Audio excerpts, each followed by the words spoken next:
served up Sunday. This is a cursed live. I think we're live now. Congratulations. Unfortunately, you did miss a wonderful intro from JJ talking all about things Era's tour, and I got to revel in it. And we're live now, so love that for us. And I'll fix that in post. It's fine. But my Oh, so intro. I don't need to repeat? Oh no, my intro Oh, completely perfect. gone. Our transition completely gone. The first part of you talking about that, again, we were on the starting screen for 35 seconds and then it disconnected. Great. Wonderful. Anyway, to catch us Anyways, up, Speak Now is what Speak Now was is what we remember Fearless being, because Speak Now was like the most grand Disney pop country yeah, version of her that she ever was. And now it's kind of remembered as this like both mystical but also like more subdued Taylor, like this more like in her feelings. And it's like, yes, she was in her feelings, but like she had orchestras doing her music for Haunted and like yeah. Enchanted and like full on these big arrangements. And she was as much her like the cover is like this huge dress. She is so capital Disney, like blown out of proportion, like whatever. And that's what we remember Fearless as. And like Fearless was more girl next door. She wasn't Oh as yeah. princessy as we remember Fearless in a weird way. She wasn't as sparkly yet. She was still wearing unsparkled clothes during the Fearless era. Surprise, surprise. Not everything was glitter during that era. Um, so I kind of really loved that little nod to that.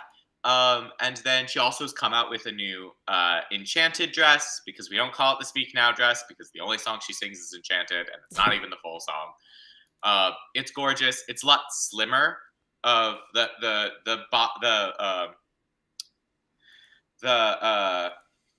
oh my gosh, what is the name? It's not bodice. It's not bustle. It's whatever. It's the bottom of the dress is a lot slimmer of a cut. Um, she went bigger and bigger and bigger, and now she's going back like Thank smaller, God. which must I be didn't so think we much could easier. get any bigger. Truly, that I think the problem is that she was starting to have trouble walking. And so I think she was like, on these new roundabout fits, we're going to bring it back down. It doesn't need to be the tissue paper dress, which was like super thin, which is still my favorite dress and the one I got. Thank you very much. Justice for the tissue paper dress. But it's beautiful teal color. I think it's a really nice color on her. She has new surprise song dresses. I think those are the easiest to like have her switch out. I think they're really fun. I think the fact that she's doing mashups in the surprise song section and she is wearing multicolored outfits now, I think that's really fun. I think it's a really nice nod to that. So that's bringing me joy. Another thing is bringing me joy that I'm sure we'll talk about is Doctor Odyssey. We can get to that later. Oh yeah. This show is about to become 911/Doctor Odyssey. I've already started including it in the description. Perfect. And also High Potential. I'm really digging High Potential. I don't know if you had a chance to check it out. Probably not, but I'm really digging the show. I feel like it feels like network TV is back, which is our theme last week. Yeah. But like, there is so much. I found myself kind of exhausted about how much network TV I had to watch this week.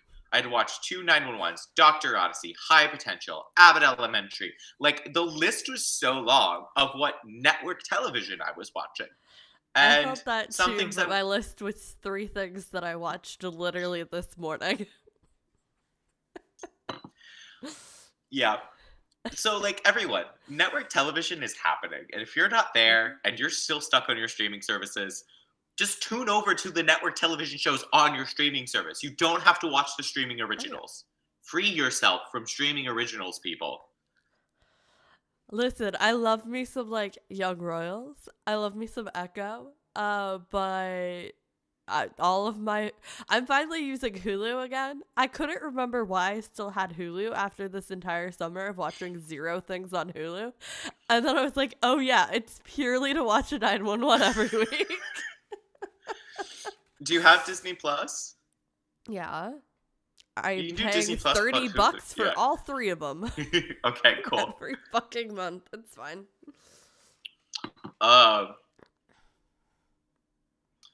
Hey, if you need Paramount Plus, you can have my I'll give you my Paramount Plus parents password. have Paramount Plus. Okay. The only Okay. one I actually pay for myself is the Hulu Disney Plus Hulu. Yeah. Okay. I was like, there are some that I can give you. I think I can give you that one. And maybe Peacock.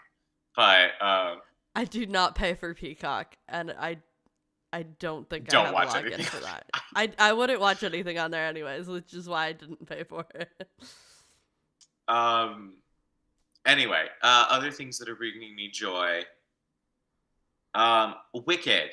Wicked is bringing me joy. And I have a really, not a hot take about it.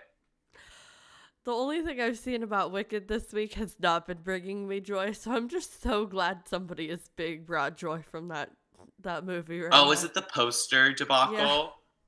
Yeah. The poster debacle like penetrated my like all hockey feed. Currently my entire feed is Joey Decord getting the zoomies. And I love that kid so much. And he's being a great sport about it. And he's hilarious. But again, that's like my entire feed is so it's hockey and also the Cynthia Erivo poster comments. Okay. So I love Cynthia Erivo. Mm-hmm. If you've been a fan of Cynthia Erivo, this is not shocking. Yeah. This is not shocking. I also think they made this is like the choice to put out the poster the way they did is the first flaw in Wicked's marketing campaign. Mm-hmm. Like Wicked, this was my point, was that the Wicked marketing campaign is like a perfected Barbie campaign. They took all of the notes of the Barbie campaign and just turned them up a notch. This movie is going to do extremely well. Mm-hmm. I don't think it's going to outdo Barbie. I think Barbie is just a little bit it has a way higher a little bit more, brand name recognition, first of all. Yeah, Barbie to Wicked, yes. Barbie to the Wizard of Oz, I think that's a little bit comparable. Wizard of Oz is so, but again, that's the Wizard of Oz, not Wicked. That's not Wicked. So yeah, but Wicked being like interwoven with Wizard of Oz, maybe yes, your point. Yes, you are correct. But I think Wicked, the way that they've brought in the Wizard of Oz in the marketing campaign, I think has been one of the things that have pushed it so far as high as it has been. Because you see Dorothy, the Tin Man, the Lion, and the Scarecrow in the trailer, like in all of the things, a shot in every single time, which is so smart because it's in the trailer. It is in the trailer. It is not. I'm saying the trailer is spoiling. It's not really a spoiler because it's not even until the second movie. But yeah, it's in the trailer. Which isn't coming for like 5 million years. It's fine. But yeah, no, I think they have been doing a brilliant marketing campaign. Again, I have not been following or engaging with like 98% of it. But I do think they're like, I understand wanting to pay homage to the original poster and the playbill image, but that was designed to last for eternity. That was designed to outlive every single cast member and to represent all the future cast members. And they did it in a way that was really intentional. And, for the most part, box both of the two leads' faces in a way that makes it so it doesn't apply to anybody. But when you have a movie and you are marketing your movie off of like, these are our two people, look at these awesome people, and then also use that image that was designed to um literally like anonymize your leads as part of your like marketing. I get where like it's falling short because that's not how you've been marketing your movie. And also it's Cynthia Erivo and she's gonna speak her fucking mind as she should. I think if that exact image was released as a behind the scenes photo of them doing it on set or something, That'd be awesome. everyone would have freaked out. It would have been awesome. It would have done more promotion for the movie than this, because this scandal is still working well for the movie. Like everyone's, it's become memeified, and it's kind of still working positively. Yeah, it's been memeified. It's kind of funny. It's kind of really funny. You'll have to send me that. But it's kind of getting to the point of it is working in the way of any press is good press kind of way in a lot of ways. Like I don't think it's actively hurt the marketing of this movie and how well this movie's going to do, and I do think it's added to it in some ways. But if that was released as a behind the scenes thing, oh my god, it would have blown up. It would have been perfection, as everyone has said. It's like they did the thing. But the way they released it as the thing is that everyone's been asking for that poster. They've been asking for that image, and they did the image, and it wasn't exactly the same. So you have to create, and they knew it wasn't going to be exactly the same when they released it. So you have to, if someone is asking for something specific, you have to give reason for why it's not specific, or people are going to tear it apart. Or not even tear it apart, but they're going to change it. Like, they're going to do what happened. Like, even when I saw it, I was like, oh, the thing that got me was the hand placement more than the eye thing. I was kind of fine with the eyes.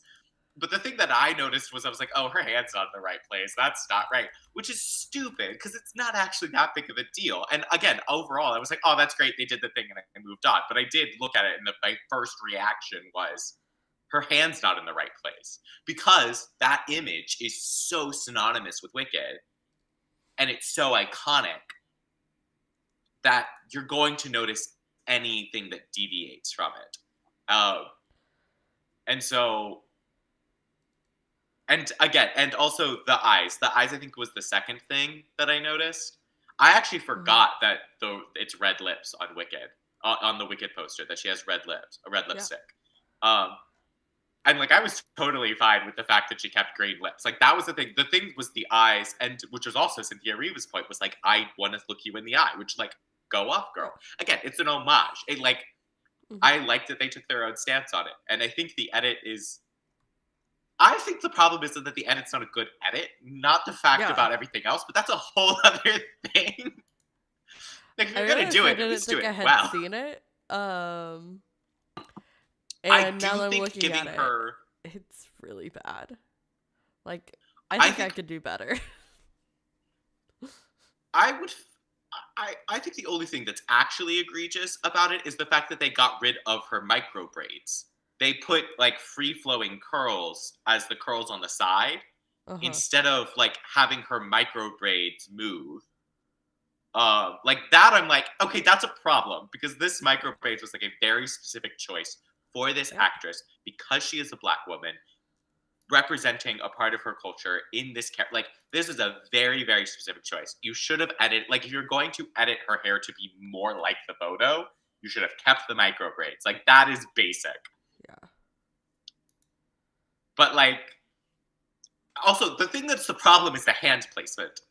That is the thing that's the problem. Is the hand placement. Weird Barbie hand, like barely touching like the corner of like the mouth. It's this is very. See, I would do something like cupped. This. But no, like it's it's straight up like this. It's like this. The see. The thing is I would do something like this if I was talking to you and you were seeing my face. Yeah. Like the point, but the point is. Yeah. That's the point. Also, again, your marketing, which is also the part of the problem, is that like Cynthia Erivo, a black woman, is being more edited and more like her image is being more complained about than a white woman. Like a lot of what Cynthia Erivo is like being mad about is like very, very valid. Yeah, absolutely. It's absolutely valid. But again, there's so many things in this house, if that's not completely clear by that. Completely obvious. It's like, also, she has the right to feel whatever the fuck she wants, however the fuck she feels, and express it explicitly. Yeah, absolutely. Go off, Queen. Love that for you. I just think that there was a much better, like, this is the marketing problem. The problem is that this shoot should have been not an official poster. Yeah. Because you know what? If you would have given us that image, just the image, and it was a behind the scenes photos, the fans would have taken that and made a poster out of it without doing the eye. Like, they would have made a background for it and make this the poster. Da, da, da, da, da. Like, your fans would have done the work for you without editing their faces because they weren't expecting for the faces to be perfect. Yeah. But because you made it an official thing with like official like background that you've been using, like, we have to give you in marketing. You have to give space for flaws, and you did not give your space for flaws for you. You put something out that had to be nail perfect, like pitch perfect, and you didn't succeed at that because there's no way that you could because you're dealing with actual human beings. Real. All right. Do you have any more syrups and bitters of the week? I was about to say, I was like, Wicked has actually been bringing me joy. I've been listening to the cast album recently. I'm very excited for the movie. I have my tickets. I'm wearing Glinda pink today. I'm actually having a crisis over whether I'm going to be dressed in pink or green for my first time watching it. Yeah. My problem is that I'll be going multiple times. That's not the problem. My problem is that I don't know whether or not I'm a Glinda or an Elphaba anymore. And this is something that has been very clear to me at multiple parts of my life. And right now, I'm clueless. All right. Crisis out for me. Explain how we're feeling.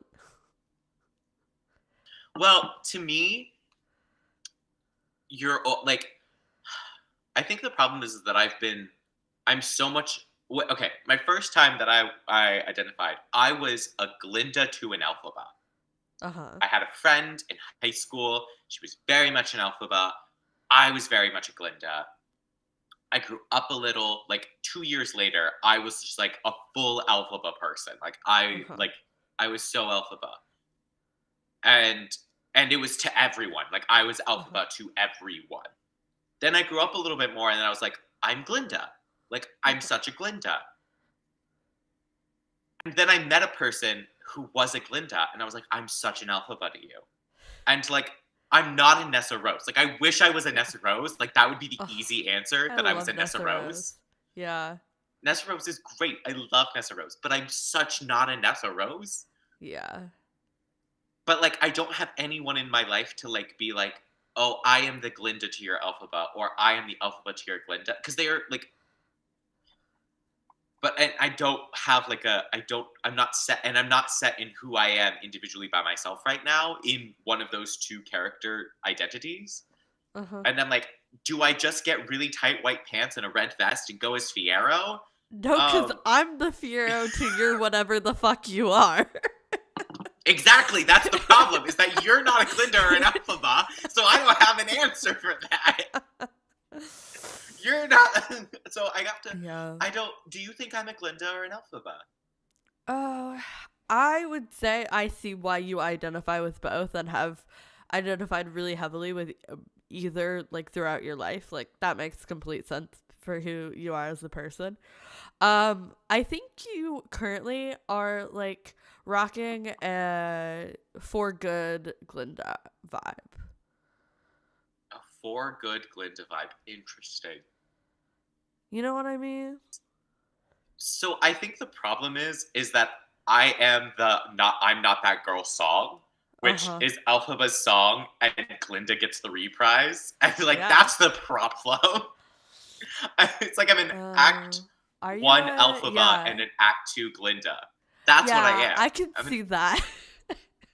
So maybe what it is I could say you could pull off like a Wizard and I Elphaba. Like, oh, I am a Wizard and I Elphaba. I thought and I wished I was I thought and wished I was a no good deed Elphaba, but I am a Uh, wizard and I Elphaba. yeah. But I'm not a popular Glinda. I'm a thank No, you are goodness not. Glinda. Yeah, I'm I a can see thank goodness that. Glinda. And so that's the thing. I think maybe that's what it is. Maybe I go in as green for Wicked 1 and I do pink for Wicked Part 2, which is There you go. really interesting because they've started saying that like the second movie is going to be a lot more Glinda heavy, and Yeah. which I think is very fascinating the way that they're Uh-huh. going to be doing that. Well, she's gonna Because be running a fucking kingdom. Like, she has so much shit to do in Act 2. she does. But maybe that's the answer, and I'm really glad we Uh-huh. worked that out. Yeah, I I'm wear so happy green for you. to Wicked 1 and pink to Wicked 2. Yeah. I love I'm Not That Girl. Both versions. Like, that's such a great poll. It's it's probably the first song that I truly fell in love with from Wicked, Mm. which really says a lot about me as a person. But You read yourself on that one. I didn't even have to say it. you don't have to. Well, I'm here to bring joy. We're here to bring joy to our viewers, and me reading myself is part of that to bring joy to you and to our viewers. Yeah, I appreciate it. What's bringing me joy is we are currently 53 minutes past when we should have started this live, and we are currently 20 minutes into this live. But it's fine. For the record, I would like to say I also wish I was a Nessa Rose, but I am most certainly a Fiero. Unfortunately, I know myself. Nice, awesome, good for you. Good for you for being locked down as a character. I'm hitting like Yeah. I was really interesting. I was listening to the soundtrack today, and I Uh-huh. was walking on the side of the road. I was walking to the gas station. I was gonna pick up some chips or something, and I was wearing a crossbody satchel. Uh-huh. And Dancing Through Life came on, and in my head, I the thought in my mind was a tweet. Going on a walk, wearing a crossbody satchel, listening to Dancing Through Life. Nobody knows how powerful I am right now. Because like just like walking to the beat of that song, having like a thing here like he Uh-huh. does, Yeah. you become such a powerful person. Like Yeah. it's That's so a you become hot so satchel. powerful. It's a great look. It's a hot satchel. All right. That Um was lovely. I'm so glad we could go on that tangent together. I'm glad too. I was really upset that I couldn't watch you and Marissa's Wicked breakdown live or be a part of it because like Wicked also very important to me growing up. Very clear. That was a great show. Shout out. That That was was a like very great 2 show. lifetimes ago at this point. Pretty much, yeah. Yeah. What have I been enjoying? Not much. I've been ill and working. Not COVID. I have a non-COVID illness, as they say in the sports world. I've been busy. Hashtag booked and blessed. I got my November schedule. I'm not quite as booked and blessed then, but it's fine. Hopefully I'll have a real job eventually. If anybody is hiring, at me. I'm available. I got pierogies. Time is fake Friday with a friend, old coworker. By that I do not mean an old person who is a coworker. By that I mean somebody who is a former coworker and is no longer in the same building as me. I feel like that's an important clarification. But yeah, no, I'm exhausted. But this morning I did wake up way too early for the time I got back home, and watched 3 episodes of network television just to talk to you.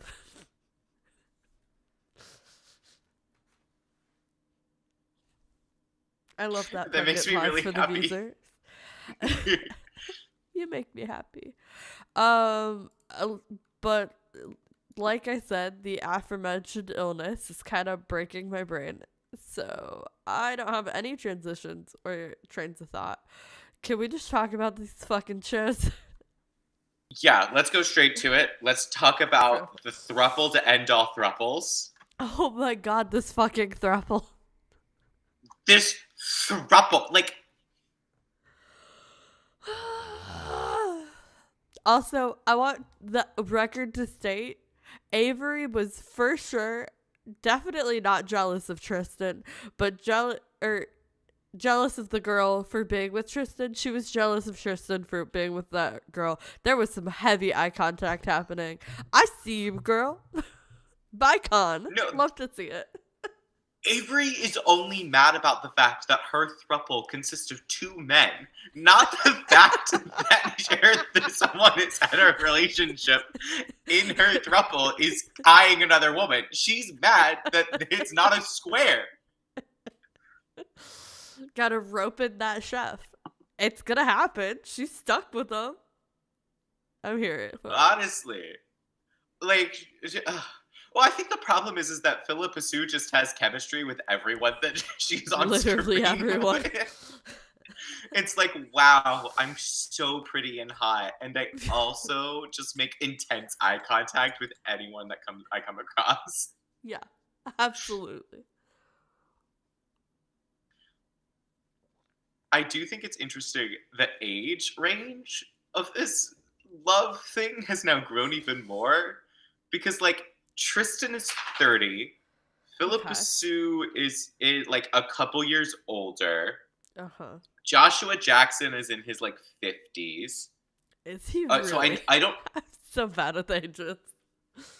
I think he's like late 40s, early 50s. Okay, that tracks. Yeah. Okay.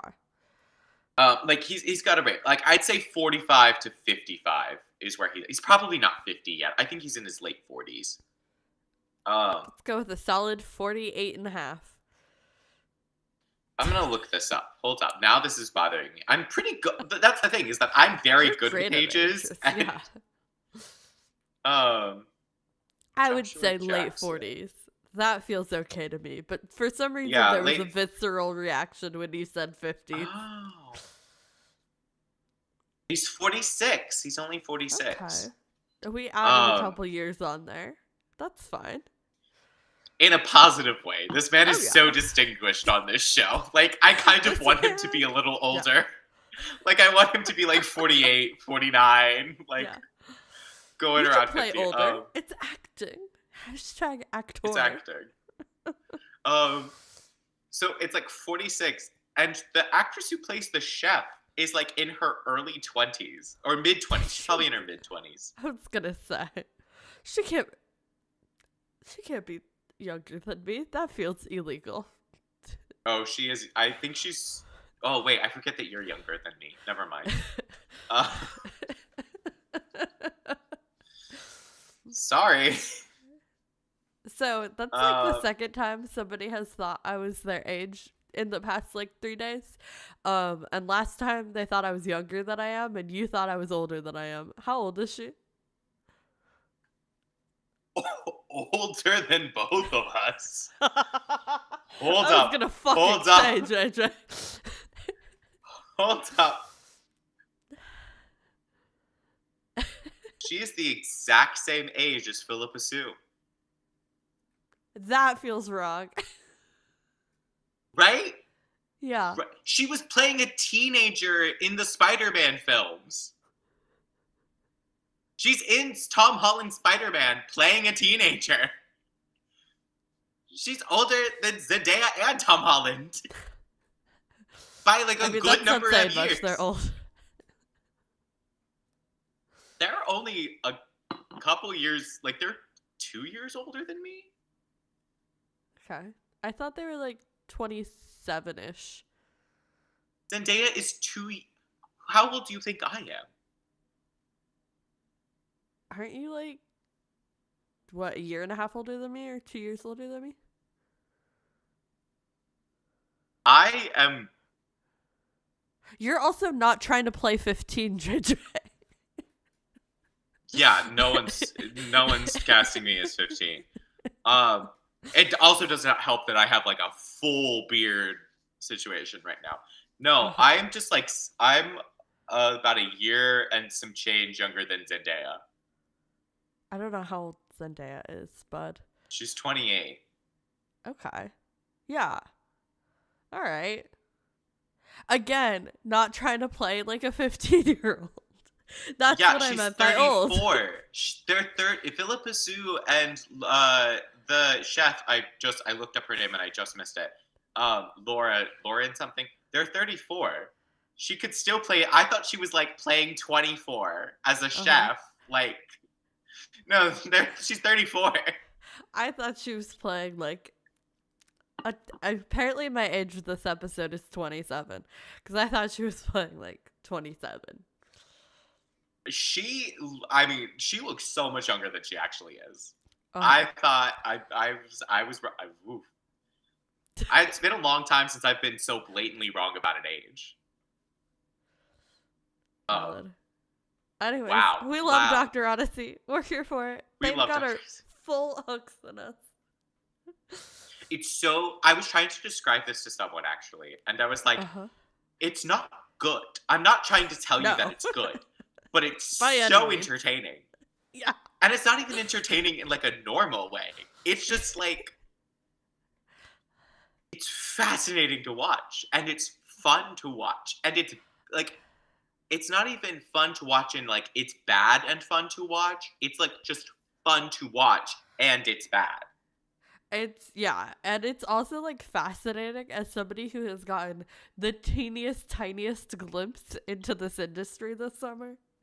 And I do not claim to be an expert by any means. I've never stepped foot on a cruise ship, but also like I don't know what the practice is for other ports, but they don't get like days off when you're doing like the same route back and forth. It's like 7 days. Like consistently, like people get off in the morning and back on in the like an hour later. It's constant. Also, this is like supposed to be like a pretty big cruise ship. A medical team of 3 people. Yeah. Like for a ship of what, 7,000? Yeah, I think our biggest ship was like 5.5, I think, or 5.6, 5,600. And that's a pretty damn ass huge ship. That's a pretty big ship. I did go, yeah. I was like, I think I go bigger because my city, my big port cities, the 2 that are important for my area, go to Bahamas, go to like, and those are going to be the islands. Yeah, a larger. You're on the Alaskan cruise line. Yeah. Which is a dream of mine to go on. But it seems cool. Although our one of our ships went to Japan. One of ours went to Australia. And I don't know where the others went. But like after they finished their turns here, that was their next. Oh, one of them went to New Orleans via Panama. Basically what we're saying here is that like I'm on the East Coast and they're on the West Coast, and that's 2 entirely different industries. Water systems. Very different water systems. And I think currently that's what's even the funniest thing. Oh no, they're in the Atlantic Ocean. They're not in the Pacific. Oh yeah, absolutely they are. Yeah. They're explicitly in the Atlantic. Yeah. Which is so funny to me.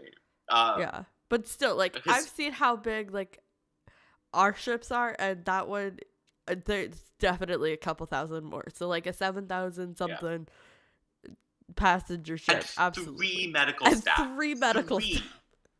Impossible. Absolutely would not happen. No way. To me, it's the biggest hint that this is purgatory or a COVID dream or something. Like, I think it's purgatory. I put out onto the webs that this was purgatory. Other people say COVID dream. COVID dream would make sense since it was explicitly, you know, in his backstory. I think it's just a fun romp, and they're not trying to take anything too seriously. I think it depends on how well this season goes. Because I think if it True. doesn't go super well, I think Ryan Murphy will just say it's purgatory at the end of the season and it'll be canceled. And it's like, what could have happened? And if it goes well, it'll Fair. just be a fun romp medical drama. It is fun. It's a great time. I'm having a blast. Like, this is not a show that I think critically about ever. And I don't want to. Uh, it's amazing. The guest stars on the show, Margaret Cho is a guest star. Like, just Stellar. Yeah. uh, Absolutely stellar what cast. also I love. I'm gonna just shout out two thruple moments. Okay. Thruple Only moment two. number one. Only two. We gotta keep it limited. The whole show is a thruple moment. If you want to see a thruple, just watch the episode. But two moments that really stuck out to me. When Avery leaves in a huff from the dinner and Tristan is sitting there like, I'm not gonna go after her.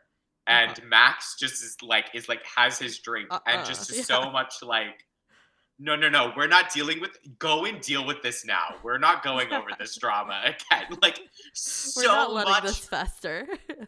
We're not letting Work your this shit fester. out. Like, oh my god, just be married. All three of you are married. Yeah, they are. They're so married. They're so married. That moment was just like, oh, you are someone who is literally caught in between a throuple who has not figured out boundaries yet. Like, you have not sat down and said you're a throuple yet and worked out a system. Yeah. And you're caught in the middle. And good on you for saying, go work it out and don't bother me with it. Like, good on you. Yeah. Every individual connection needs to be able to resolve their shit together. It was beautiful. It was wonderful. And also, I just loved the drink of like, not my problem, but also my problem, but not my problem. And then the best throuple moment was at the end of the episode where Avery was like, go off, enjoy your time off. And they were both like, we're going to pull up a chair and we're going to talk food and we're going to deal cards and play poker. Oh, poker. I'm sorry. Strip poker, specifically. Strip poker at a game The boys, called the butches, Boys, and the Butches, buys. and Buys. If we ever need to rebrand, Yeah, that it's is the boys, our the name. butches, and the buys. Just We're stealing that. How many rebrands can we do in 1 month?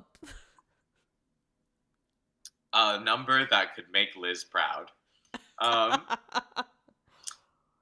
Boys, Butches, and Buys.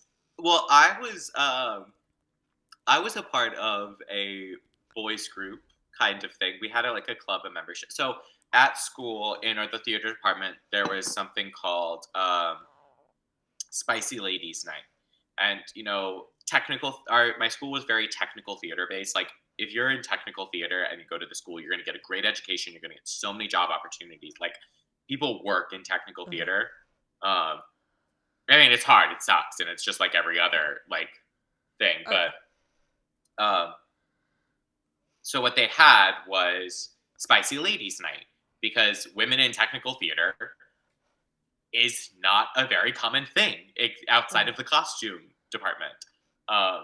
And so it kind of grew into this thing where women in the theater department had this thing called Spicy Ladies Night.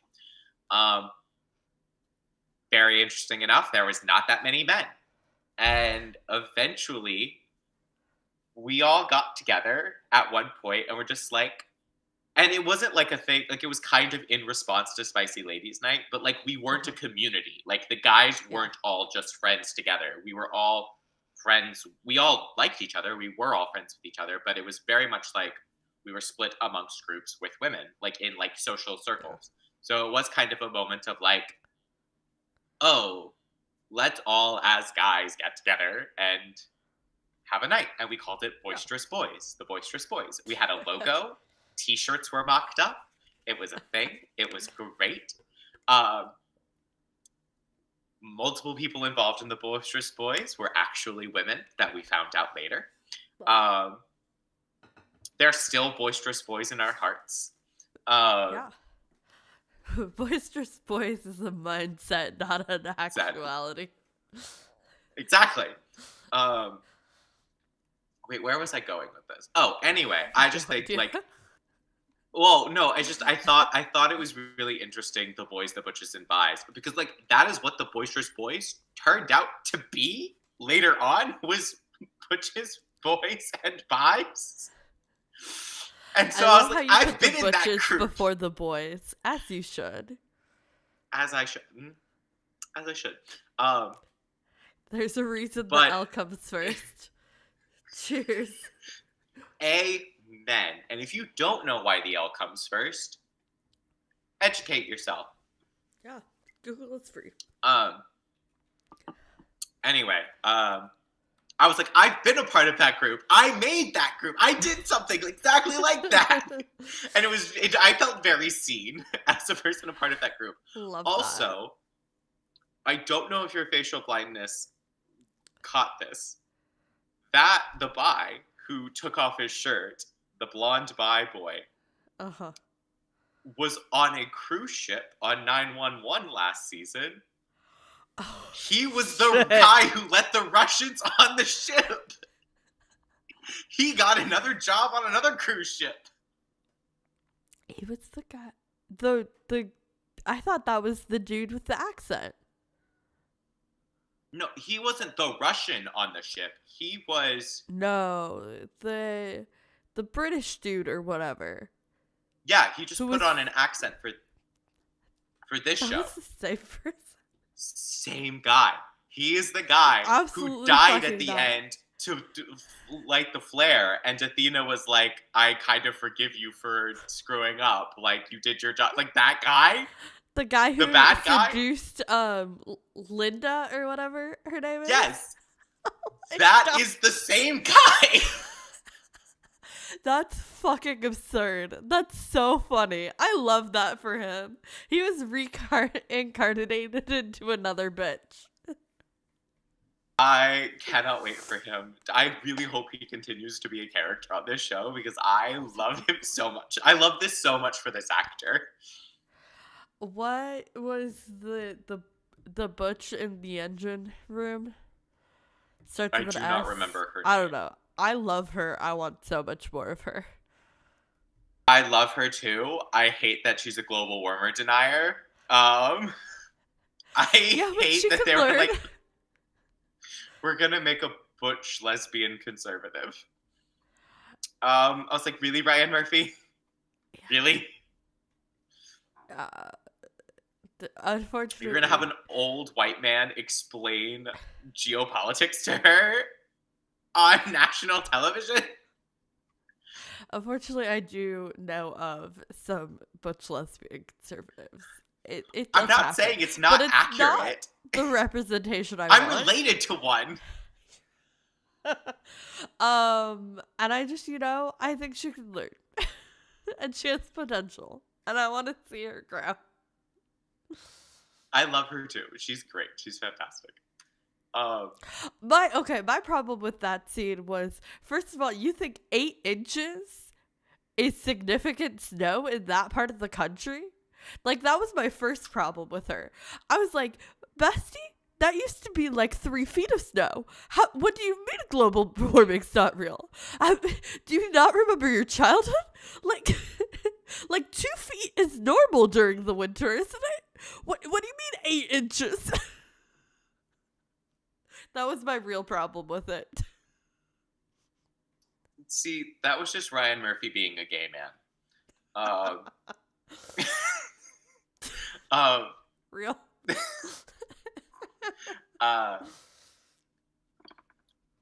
Also, I just 100% don't believe that there is only one bisexual at that table.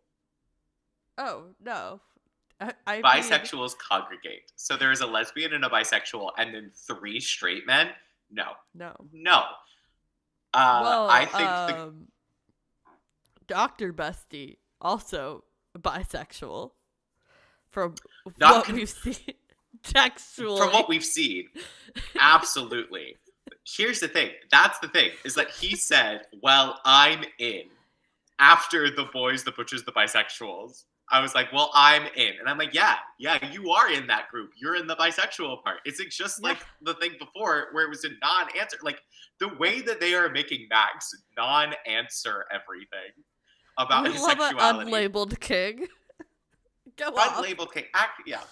Unlabeled. No, he's not bisexual. He is unlabeled. He's not fluid. They asked if he's fluid. He's not bisexual. He's not fluid. He is just unlabeled. And I love that for him. But he's also queer as fuck, for the record. He will fuck anything that has legs that he is attracted to.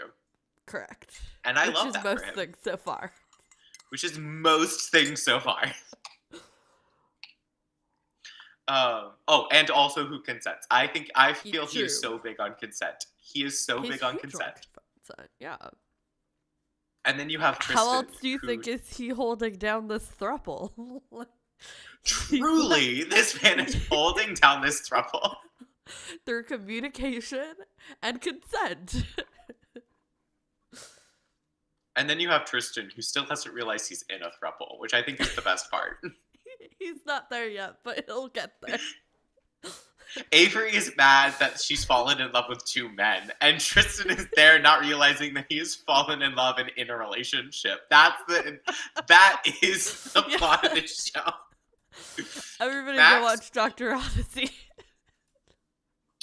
Honestly, if someone gave me that description, I would watch it. Like, the number of gay people that aren't watching the show that need to be watching this show. We just have to add it to the pipeline. Also, for the record, I do not exist on the internet anymore, and I get all my news from you.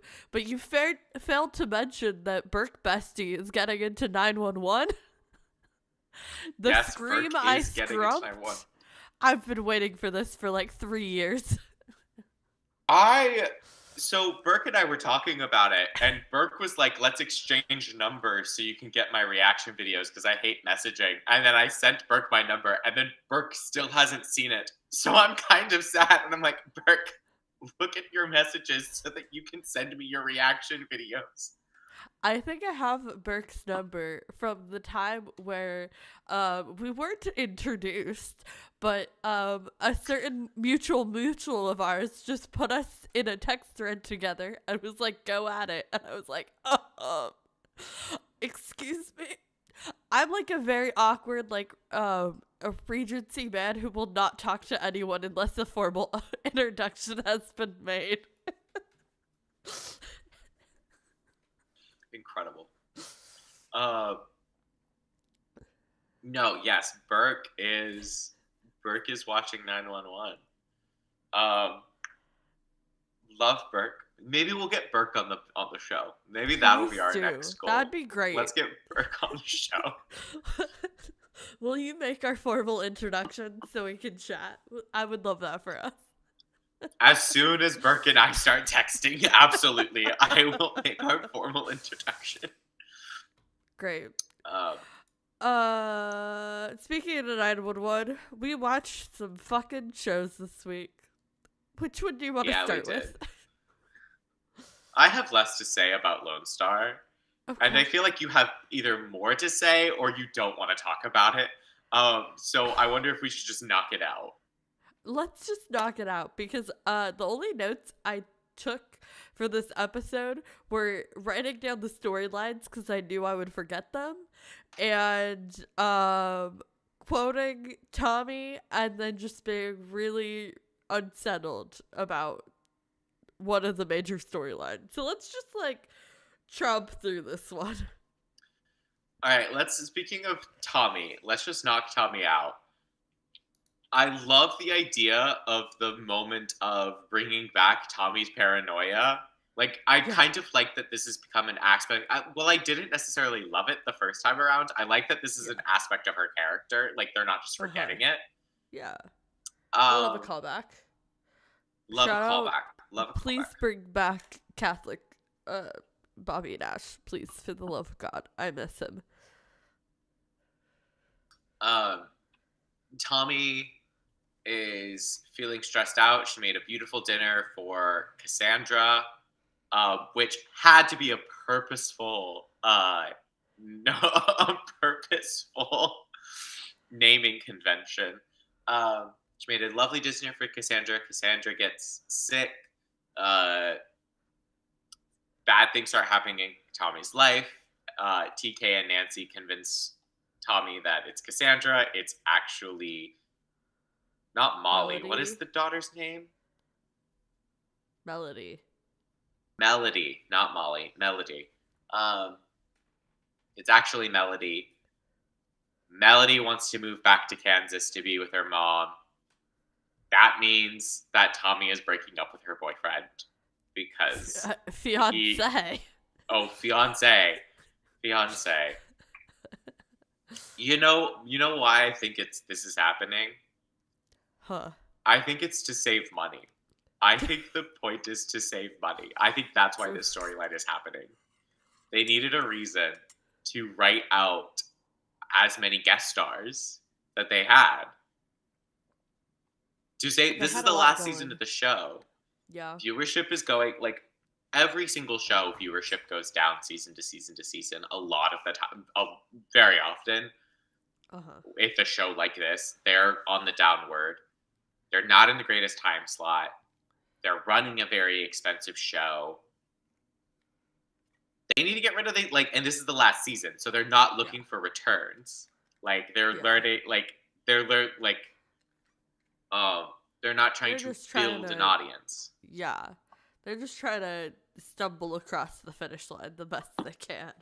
Yeah, so I think they had a guest star. I don't think this will be his last episode, but I think they're trying to think of reasons why they don't have to have as many people on set as possible. Yeah, that makes sense. Hate to see Tommy losing though, which is kind of why I wonder if the end of the season, because they have said that a show will end and everyone is going to have an ending. They're not all going to be happy. Some are going to be bittersweet. I wonder if Tommy's ending of the show is that she moves to Kansas with her daughters to be with him. Yeah, I think that would only happen is if the daughters convince her to. Yeah, they have to ask for it. Yeah. Oh, 100%. I absolutely agree. Yeah. Yeah, they're like, you've been miserable. Yeah. We will be okay. Uh-huh. We need to move out of this house anyway. It just reminds us of Dad. Like, we miss him. We miss our sister. Their father literally died in that house. Yeah.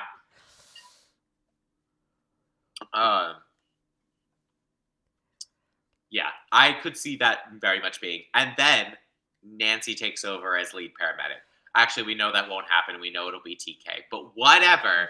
Let it be Nancy. Nancy's been a paramedic longer. I also think it's time. I know we're not getting a lot of Nancy this season because they're just not going to spend the time on it. But give Nancy a freaking happy ending. Please, for the love of God. She's been through so much. And it not be her married to Mateo. I love Mateo, but yeah. Love Mateo. We've had enough this weddings in this show. Exactly. We're done. It was like, I get Tommy leaving, Owen retiring, Judd takes over as captain, or Paul takes over as captain. I love either of those. And then Nancy is... I don't know if Paul's ready for captaincy. I feel like he's a great lieutenant. Speaking of Paul's lieutenant. We got our first Lieutenant Paul episode. And what about as great as we expected it to? Yeah. I did think it was interesting, Paul going through a people pleaser episode. Oh, yeah. I think the way they executed his reasoning behind it was interesting. It was the choice. It was a choice. They made a choice. The thing is, what's crazy about... no. I mean, what do you have to say about it? I think the way they set up the dream opening the episode was not well executed. it didn't really give us any like significance. Like, why do we care about this, right? We just know that he's like feeling rejected and isolated, and that he won't be a part of the group anymore. Um, so that was a knock on it. And then we see, Paul trying to do every single thing. And I get being a people pleaser, but I don't feel like the way it was executed feels like Paul as a character. I think he's a little bit smarter than that. Like, I think he understands people more, like, as we've established that his character. And I think, like, some of the things, like, the idea worked, but not the execution, especially the chore chart. Absolutely, like, Paul would want to give people the chores that they will not hate or thrive at. And so I think being like, okay, what are you interested in doing? What do you want to contribute? And then having people assigned to that, and then him taking over where there are gaps. That makes sense. However, you can't do the job of 5 people and do lieutenant duties. Like, that doesn't work. And we see it through him, like, trying to prove his worth, coming in early. First of all, doing reckless shit, not having, like, any support around, which doesn't feel in line with his character. And then throwing at his back, hiding an injury on a call, which does make sense, I guess. Like, I don't know. I think that made sense for his character. Yeah. I thought that made sense because Paul is very much like, I'm just going to show up and do the work. Like, I'm going to do the best I can. I don't want to bring the team down. So him getting injured, him hiding it, that all made sense. But again, the execution felt really rough. And the end conversation with Cap, I think he acted his ass off. I think the script was not good. And it just, like, the problem is it, like, so screamed this entire episode, like, not, like, written by, like, a cis person. Like, this was not written with any, like, queer people in the room, it felt like. And I mean, like, a capital Q, like, queer. Like, yeah, we love, like, the entire community, but half of them doesn't really believe or understand the other half of it. So, like, you can claim to speak for the community all you want, but when you are, like, grossed out by trans people, are you really being an ally to your community? I don't know what to tell you. Yeah. It felt, I think on the execution part, I think, like, one of the things that Paul's character really shines in is in his interactions with other people. Yeah. Like, the way he, like, interacts inside his relationships, I think, is so good. And I think that's what was so interesting about the lieutenant race between him and Marshawn, was they really did a great job of walking the balance of best friends competing for the same job and being like, you deserve this, but I'm going to try my damn hardest that you don't get this. Like, that was such a great thing. And Paul as a character works so great inside that, because he is that. He is, I'm going to do my damn hardest to make sure you don't get this promotion, but I want you to get this promotion so damn bad.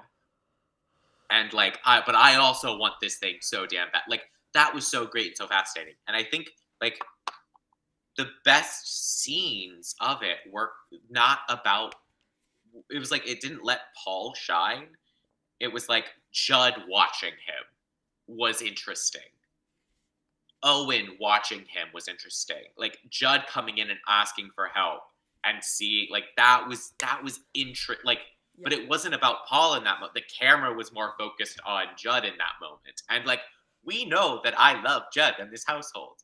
But I was like, turn the damn camera around. I want to look at Paul right now. Yeah. Why are you giving Judd the face shot? Why are you giving, like, I wish there was just more letting Paul have the conversations that Paul is so good at having with inside his relationships, and he was just always not like they were having Paul put on a mask all the time, which is like very relatable, but not the way Paul acts in these relationships. Yeah. I think that was interesting. Like you said, it was very a cis person writing a trans experience, and it didn't read well. Yeah. It was rough. It happened. Hopefully the next one will be better. That's it. That's all I got.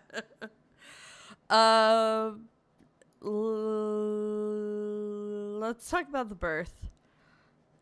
Because they should have. I hate to say this. I feel like it would have been more impactful if the woman died. Yeah, it would have.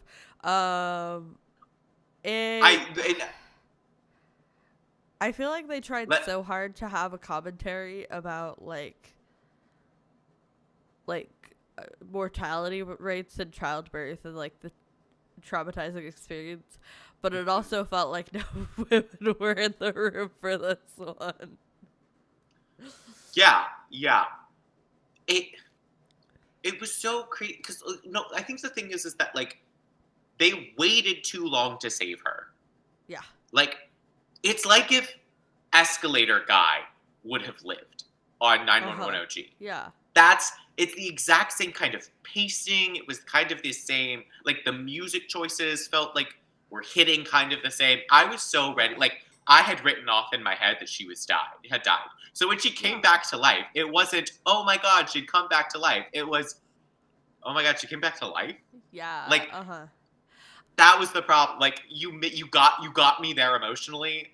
Don't, like, now you've just confused me. You didn't yank me back and elate me. You just confused me. Because I was like, I love seeing pregnant women win. I love seeing women give childbirth win. That's a great thing. It is a great thing. This was just weird. The storytelling was bad, not the actual occurrences in the story. Yeah. The storytelling was bad. The occurrences, like, there are so many issues with, like maternity, like, industrial complex. And I think they were trying to make a commentary on there, but again, it didn't work if she lived. Also, if I like leave a scene of your show thinking about like the statistics on how many people recover from CPR and not the like emotional stakes of the scene you just put me in, like you're not doing your job. I was like, there's no fucking way she would have lived with that. There's no fucking way, like, she had enough blood left in her body. Like, she was hemorrhaging. And, you know, like, but, like, mortality rates in childbirth are so high in a lot of places without access to medical care, but also very high here. And she did have access to some sort of medical care. However, it was a little too late, and absolutely would not have survived that. And I think they would have told a much more impactful and compelling story if they just committed to it. Yeah. Also, moral of that story was listen to women.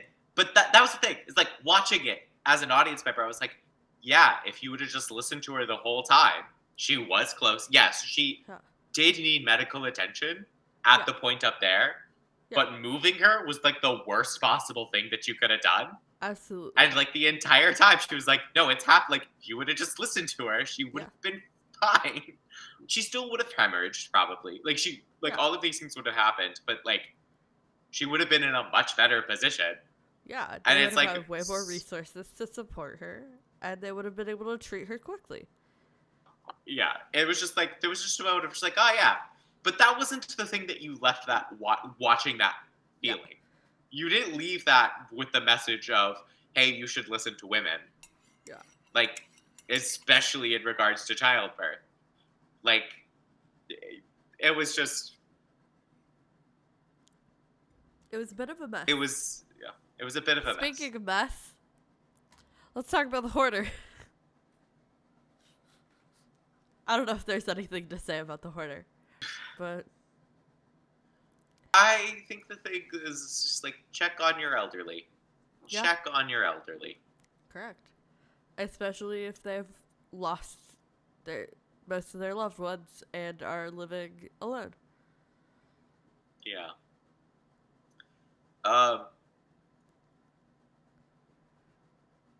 I.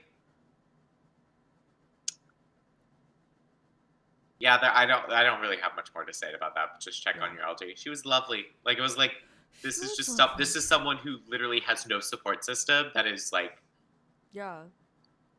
I think my problem with it is when I saw the setup of that call, I immediately thought of the Hoarders from OG with the blind brother and the security measures and like what that call entailed. And if I spend the entire time on your call thinking about how your sister show did it better, like that's to your detriment. Like if you're gonna repeat calls, you have to do something new and interesting with them, in my opinion. And the yeah. dead cat under the floorboards was not new or interesting enough to me to do it. It felt like budget cuts. That's the Yeah. thing is that like We started so strong, and now we got to the episode of budget cuts. they really spent their entire season budget on those first 3 episodes. Yeah. I was feeling so high on the rest of the season because I was like, oh, they're really going to pour what they have left into the season. They're going to make it work. Yeah. We're going to go out on a bang. And now I'm like, oh, we're going to start on a bang and go out on a flicker, I guess. This episode felt like a forgettable episode of a procedural. Yeah. And that sucks because we have been begging for more Paul for literally season, like since episode 1. Both of us went like, yes, Paul. Yeah. Paul, I do, Marjan, however, Mateo. love how much press Brian Michael Smith has been getting all week. He's been doing the rounds. He's been hitting the outlets. He's had photo shoots. Love that for him. I mean, that is the person we want to see most booked and busy after 911 Lone Star. Absolutely. Absolutely. Everyone else will be fine. It is hard out there for trans male actors. It is especially hard out there for trans male actors of color. Yeah. And you have a great one right You here. have an absolutely phenomenal one. Yeah. The only closing thought I have on this episode is I'ma nail a bitch to the wall. It was so perfect. Also, that is a storyline. Okay. Tommy having madre issues like thrown in this last season. So off but guard. Also so off guard. I did love the fact that we continually remind the audience, like it is not a forgotten trait of Tommy that she is Afro-Latina. Yeah. And like She's that is a huge part of her character. I love that because this is one of the few characters that Gina Torres has played that is Afro-Latina. And she, in the way that she ordered her the cafe at the fact that she said what she said on the phone, like she spoke Spanish on the phone to her mom. I thought both of those were beautiful little touches. I hope they continue. Like I honestly think it's one of the it's one of those moments that really shine and like stand out in a good way. And the fact that it's consistent, like the fact that like she speaks to Carlos in I was gonna say the way that she says her and Carlos together is always so powerful in scenes because they act off each other so beautifully in a way that feels so authentic to themselves and their characters, and it's just brilliant. I mean, even the way she says Carlos, like she doesn't say Carlos like everybody else does. She says Carlos. Yeah. And it's like just those little touches, and it's like exactly because that's what she would do. That's what she would do. And though that is like Gina, that is Gina Torres making choices. Like in the script, it just says Carlos. Gina Torres is like, fuck no, I'm saying Carlos because that is what I would call him. His name. That is his name. His name isn't Carlos. Everyone calls him Carlos. His name is not Carlos. It is Carlos. And then I also loved that it's so wild that we forget that Tommy is best friends with. I forgot that Tommy and Judd are best friends. Like, I don't know how I forgot that, but I forgot that until she showed up at his door. It's like, of course. Of course. Judd is her best friend. Yeah. Like, I think, bestieism. Okay. Hashtag bestieism. And I loved that we got that again. Because it's just I love that he was just like, all right, this is what we're doing now. This is what we're doing now. Look, that man, Tommy brought grace into this man's life physically. Tommy went over and said, let me introduce you. That man is going to be full force with whatever plan she comes up with. It doesn't matter what. As we said before, Judd will always put the women in his life, follow them into wherever they go. Yeah. No, I love Gina Torres. More screen time for Gina Torres. Yeah, absolutely. More pay for Gina Torres. Pay your actors, and then they won't leave on you. And that's the tea on that. Before we go to Lone's OG, I only planned for 2 hours of drink, and I started when we started trying to get this to work. So I'm going to go get a refill and go to the restroom real quick. Party. Can you ramble for a little bit? We'll see. Again, I don't have a brain, so I don't know how good my rambling will go. But yeah, we're chilling, we're vibing. I have some very exciting news that I was supposed to tell JJ, and then we were plagued by tech issues. So I'll have to remember to set up that reveal later. But yeah, no. Having a great time. Shout out to the hockey season starting. I have not watched a single game. However, I haven't been in the presence of many games. So we're just gonna I don't even know how the standings are. Like, that's how far out of it. Let's just see what's going on in the world of hockey. Let's discover together. All right. Calgary got their first loss last night. I did know that. Love that for them. Kraken are currently sitting at number 2 in the Pacific. Fuck you, Vegas. Take that. All right. Dallas is 5-1-0. Who did they lose to? That's interesting. I feel like I remember seeing something about them losing, but I don't remember what it was.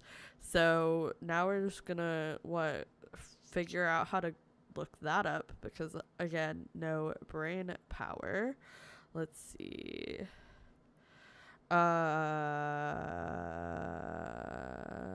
Shutout. Was it against? Oh my God, was this when they lost to the Sharks? No, they won against the Sharks. Okay. Oh, they lost to St. Louis? Oh, that's funny. Okay, that's fine. That's dignifying enough for them. Utah's really out here, you know. The Utah's doing their thing. Good for them. They needed a win. Nashville is 0-5, which for that team doesn't feel correct. They have so many good pieces, but none of them are clicking. Oh gosh, what's his name? Gustav Nyquist, I'm looking at you. I did drop you off my fantasy team. Sorry about that. You did excellently for me last year, but you're not delivering. San Jose is 0-3-2. Bottom of the standings. That's fine. They're still having good vibes. And that's what really matters, right? I laughed through my tears. Avs also, bad start. Lots of good pieces. Don't know what's up with that. 1-4-0. That's fine. Okay. Florida's at the top of the Atlantic. We love to see it.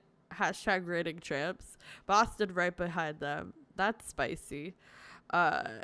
Detroit is bottom of the standings, as they should be. That's what you get for signing a Kane. The Oilers also bottom of the standings. That's what you get for signing a Kane. Pittsburgh is at 500, 3-3-0. That's shocking. Good for them. Washington, the geriatric home, is currently 3-1-0. That's impressive. I think they're starting to get some more youth on their team, and the Flyers are last in the Metropolitan, as they should be. That's what you get for paying people lots of money for big horrible pieces of shit. They're no longer doing that, but still, karma's a bitch. All right. Yeah. Wow. I can't believe that the Sharks are currently higher in the standings than Nashville. That's so funny to me. Like, are you kidding me? Speaking of karma is a bitch. Karma is a bitch in hockey. But for Bobby Strand, karma is his boyfriend. Karma is his god. Karma is the breeze on his hair on the weekend. Yeah. I'm sorry, that was a brilliant transition. You really shoved that one in there and made it work. I thought it was great. I did have breaking news that I forgot to share with you until you walked away because of the technical difficulties we got earlier. I got my schedule for next month, and you know what concert I'm working? Your beloved Sabrina Carpenter. Ah! Wow, that was really gay. Oh, that was so very gay. gay of you. All right. I Speaking cringe of at myself. the gays, let's talk about them. The 118? Yes. Yeah. What to say about this episode? I actually really enjoyed this episode. This was a great episode. I gotta say, right off the bat, they showed a shot of Oliver Stark on that fucking like Top Golf course or wherever the fuck they were. And I was like, all right, I get it. The boy has hips. I was wrong. You can stop berating me.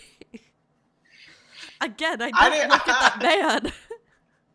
I just let the episode speak for itself. That man has hips. And they are great hips. That man has childbearing hips. Everybody says Eddie Diaz should get pregnant, but... I have zero feelings on that man's body. I have negative feelings about that man's body. I don't want to think about it. Oliver Stark looks great on that golf square. Put him in golf shirts. Golf shirts look so good on him. I never like a man in a golf shirt. Okay, whatever. I think he looks fantastic in a golf shirt. I hate golf shirts, and I was like, damn, that man looks good in a golf shirt. Put him in more polos. I think that's the point. We put him in so many t-shirts and which is very bisexual. Uh-huh. They've been dressing him so bisexual that we've been missing the opportunity to be putting him in polos. We used to put him in polos. Yeah. Well, only when they were the work shirts that were like 2 sizes too small. Yeah, or the blue one for when he had that let's look at. That was a big one. Yeah. Okay. All right. Oliver Stark barely existed in this episode, and that was fine by me. I love Buck so much. I don't think the writers know what they have on their hands. And them giving Buck a breather has been so nice this season. I gotta say. He had his little Gerard moment, but I have problems with that. We'll get to those. Anyways, I just gotta say, I've been appreciating the breather. The breathing has been nice. I think it's interesting because remember when season 2 happened and Buck was kind of getting a breather and Oliver Stark was like to Peter Krause, oh my gosh, am I doing something wrong? I'm not getting as many storylines. And Peter Krause was like, dude, relax. It is an ensemble. You are fine. I think Oliver Stark has got to the point where he's like, oh, thank God I don't have as many stories. Right. Oliver Stark has grown up and is we've watched Oliver Stark grown up the same way that Buck has grown up, and now he's like, oh, I get to show up, watch my incredible co-stars who I really love, do really great work. And I mean, he's always been Aisha Hines' biggest supporter, As he should be. It's as he Aisha should Hines. be. But like, I love that like it's now coming through in his character in a different way of like being a supporter in an ensemble. And Yeah. I think he had gotten there as a person way Yeah. earlier. I think he has always been a And we're huge just supporter, now but like, seeing that as a character, and I really love it. yeah, It's like one of the things I've loved most about Peter Krause throughout this entire show is that like his character is a leader, is a figurehead, gets a lot of storylines, but can also be an incredible like support character in everybody else's storylines. And seeing like yeah, Buck develop in that same way, like he's there, he's on screen, he's putting in the work, like he is earning his paycheck, but he's not the focus of every moment in a way that I think is yeah, really good for him. yeah. I think we have seen 911 as an ensemble when every character is firing on all cylinders. Like, Uh-huh. I think season 3 to season 4 is really that time when Yeah. every character was in that between season 3 and season 4. All of them were firing on all cylinders. You know, that is when the Maddie's big storyline happens, Chimney's big storyline happens, Hen's ambulance happens, the tsunami happens, the shooting happens, the Yeah. ring happens, the fighting ring happens. Like, so many storylines happen in that 2-season arc. And so, and I think at that time it was really every character was firing on all cylinders. And I feel like season 8 is a really great example of it's an ensemble where no one is firing on all cylinders. Because yes, Hen had a big storyline this episode, and yes, Eddie had a big storyline this episode, and yes, Bobby was very present in this episode. Yeah. But no one felt like they were burning gas. Everyone felt like they were in cruise mode in the best way possible. It was Like, really this good. is how you do an ensemble where it's not octane. Like, no character is on octane mode. And I think love they that. earned that with how strong seasons 3 and 4 were. That since we have that, we can then get to this level. I wish we were on this level during season 5, but that's fine. We got there eventually. Yeah, let's. Can we just get the Buck storyline out of the way and then move on to the positives? Yeah. Buck is Gerard's favorite. They go golfing. He's being picked out and singled out as the special chosen one. I loved the shot of the camera on Buck and then the Gerard in the background, Gerard saying this generation is like snowflakes, and it's not the word that came to my mind was not the word that was said on network television, but the word that a man like Gerard would say. But was snowflakes and wusses. That's, I think, he says wusses. Or sissies. I think he might have said sissies or something like that. Clue. And you just see Buck roll his eyes. And I thought that was a great encapsulation of like every single person that is under 40, whenever they hear that, it's just like, come on. It's actually conversations that I've had with my father where he's like, Gen Z is so lazy. Like, young people are just so lazy now. And my father was born in the generation that is called the lazy generation. It is literally known as I think it's Gen X. Gen X is known as the lazy generation. And I tell him that every time he says that. I'm like, you do realize you were born in the lazy generation. It's like, nothing has changed. It's just the same rhetoric over and over and over again. But you are from the lazy generation. You literally can't say anything. Your generation is known for being lazy to the point that it was named that. Calm down. Which is, I just think like his eye roll was just like the perfect encapsulation. And I also thought it was great because 911 sometimes has a problem of not criticizing, like not being able to critique its elderly character, like Yeah. the way of the elderly, like it gives a lot of grace, which I think is interesting and can provide a lot of great things. But sometimes you have moments where you have like Hen's mom saying something really, really homophobic, and the show encapsulating that thinking, saying that it's true. And then you like, I think giving grace to other generations, it gives sometimes too much grace. And I think this was a really great moment of being like, hey, this way of thinking is really messed up. Like, it's just like, and not even messed up, just like, it's not worth our time. Like, the kind of eye roll was just like, hey, that mentality of participation, like, everyone's a participation trophy, all of this is like, that's not reality. Just eye roll and move it on. Yeah. Especially for the generation that was the one handing out the participation trophies. Like, nobody asked for that. You're the one who chose to do that. And then you critique it. Like, it's your own problem. Yeah, him getting the special treatment, him being uncomfortable with Gerard, and then eventually him going to Bobby, like everybody else does with their life problems. But, like, my biggest fucking gripe with this show is, Buck made a comment that Gerard keeps touching him. Not like that. And for a man who was assaulted by a employee of the department that we've only ever made jokes about and never addressed in a real fucking way, I think he has a right to want to quit over that. Oh, yes, I agree. I 100% agree with what you are saying.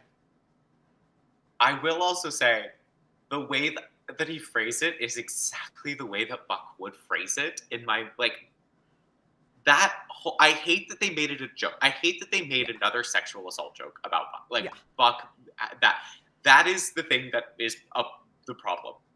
The way that he phrased it, though, is such the way that Buck would phrase it. It's just, and if we had addressed it in like season 3 instead of making a joke about it, and then we had this line, I would be perfectly fine with it. Because like you said, it feels like the way Buck would phrase it. It feels like the way he would approach, like that character would have approached this situation from that way. But because they've never resolved this problem and they've never addressed it except for that one comment in like 3-9 where they make a joke out of it. Yeah. Like, that's the only thing we have to go off of, and for it to come back up in this episode, again, it leaves a really bad taste in my mouth. And I know they can't go back and fix the fact that they never addressed it, and they can't fix the horrible comment that they make about it. But I just, like, there's so many other things that Gerard is doing uncomfortably and wrong, and I get why they wanted to include that, but, like, maybe not the one to include with this character. Yeah. It's just, like, it's I think it's also really fascinating the way that we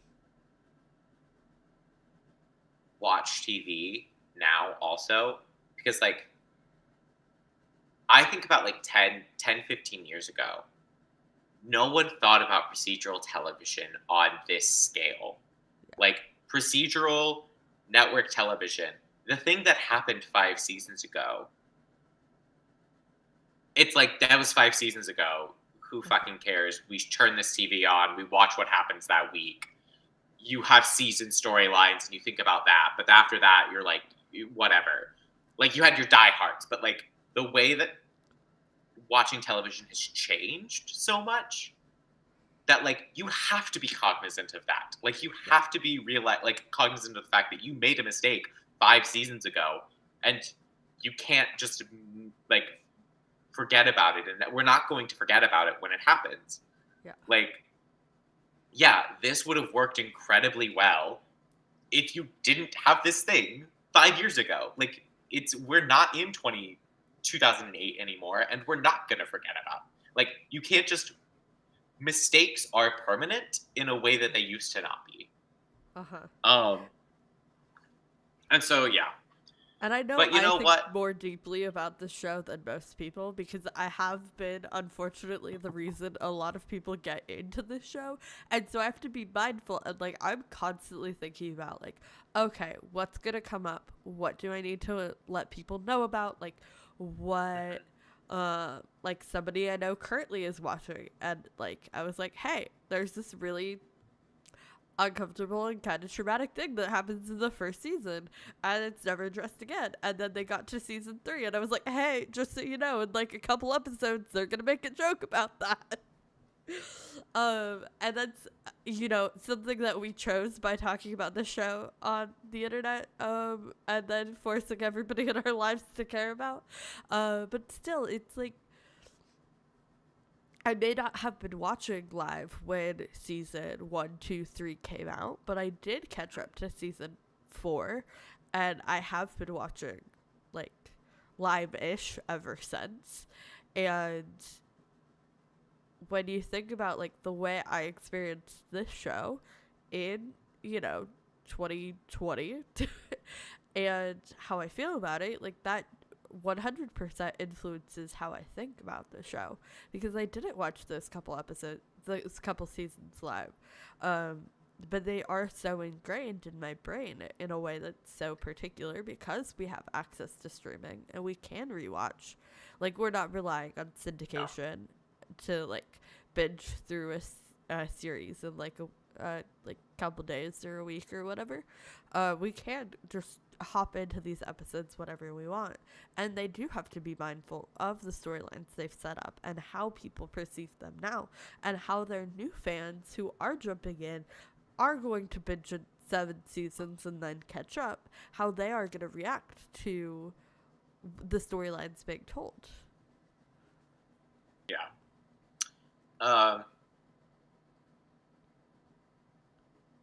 Outside of that, I think you wrapped that in a nicely bow. So I was like, I don't have anything to add to that. That's fine. Outside of that, I think Buck's curls look so good this episode. Yeah. I think the funniest thing is that there has been hashtag. Go back to hockey for like 2 seconds. I'm so sorry. Sure. Speaking of curls, yes, Buck's curls looked excellent this episode. We love that for them. You know who else's curls have looked excellent lately? Yanni Gord's. And we had a whole conversation in the break room the other day. We think that man got a new shampoo or something. His curls have been on point this season. Shout out to like his wife. Whatever she's doing, it's working. Keep it up. I mean, we know he's not the one doing it, so he's not the one doing the shopping.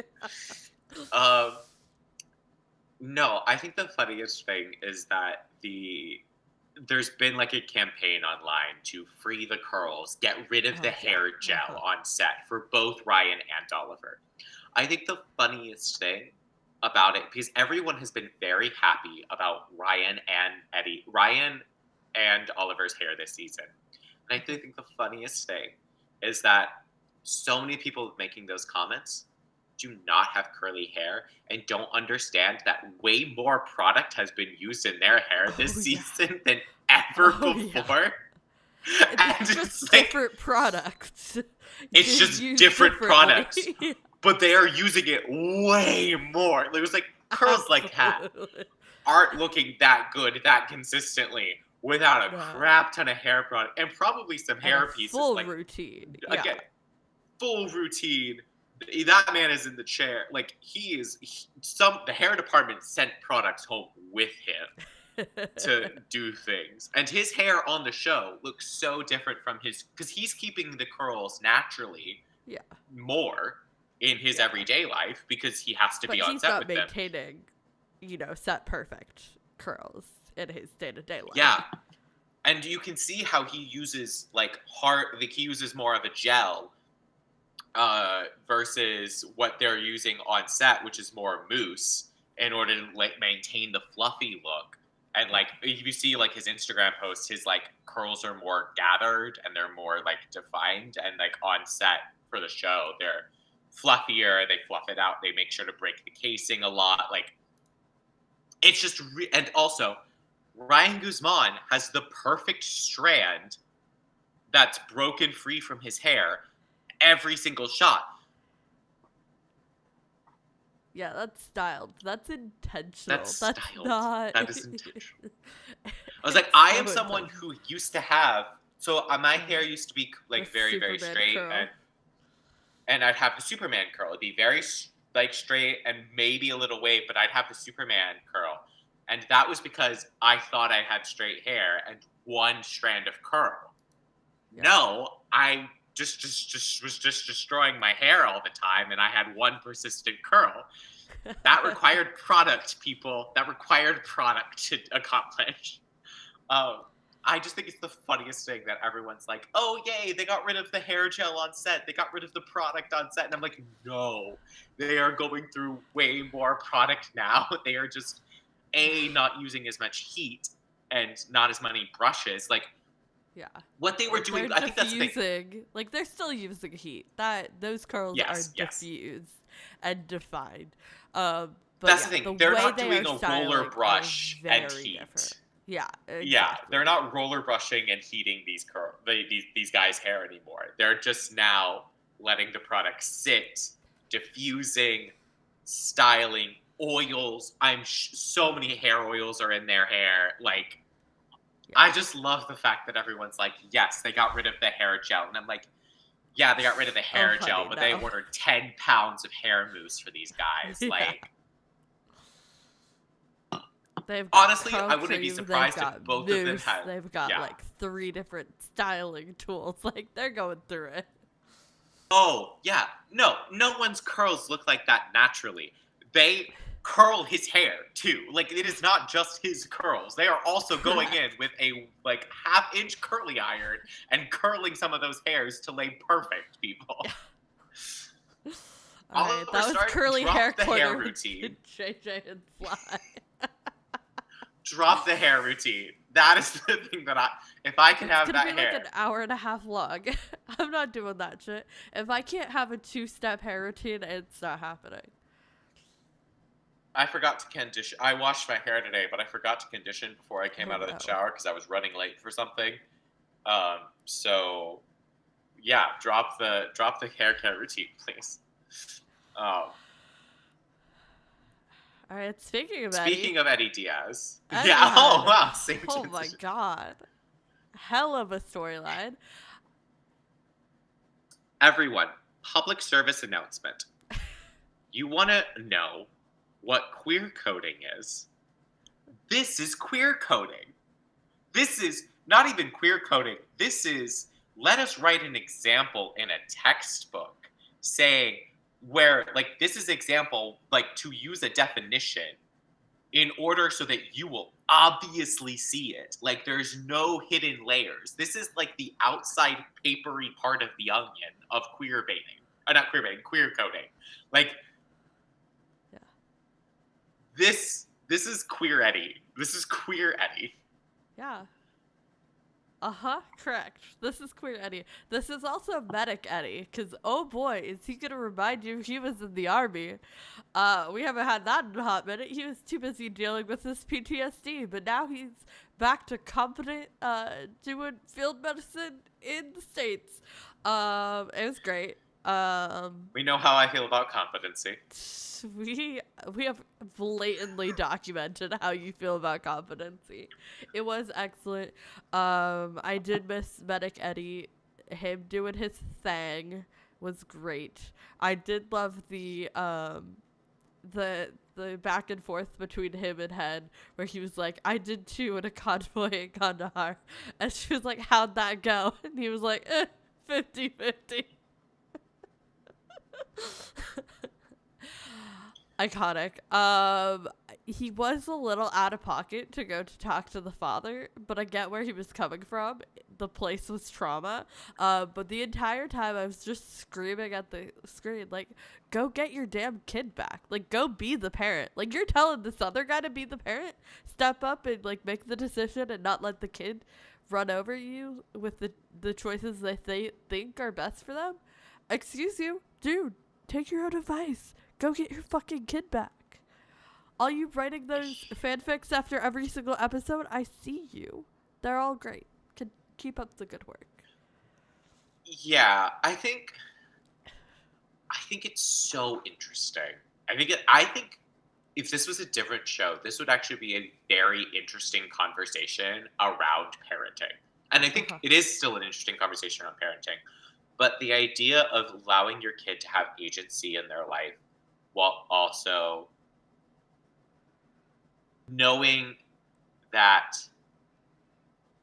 what is best for them, like also being also being like, no, you Uh-huh. have I will respect your agency and your Yeah. choices, but also I am the parent, and until you Uh-huh. are the age of 18, like Yeah. I still am in charge of you, and I'm still I am like I think that's actually legally a really and interesting emotionally conversation. responsible for your well-being, Yes.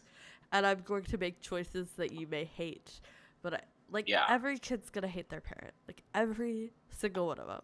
I don't think you can go through like any Mhm. sort of like living under the same roof with somebody for like 16, You 17, hate them. 18 years.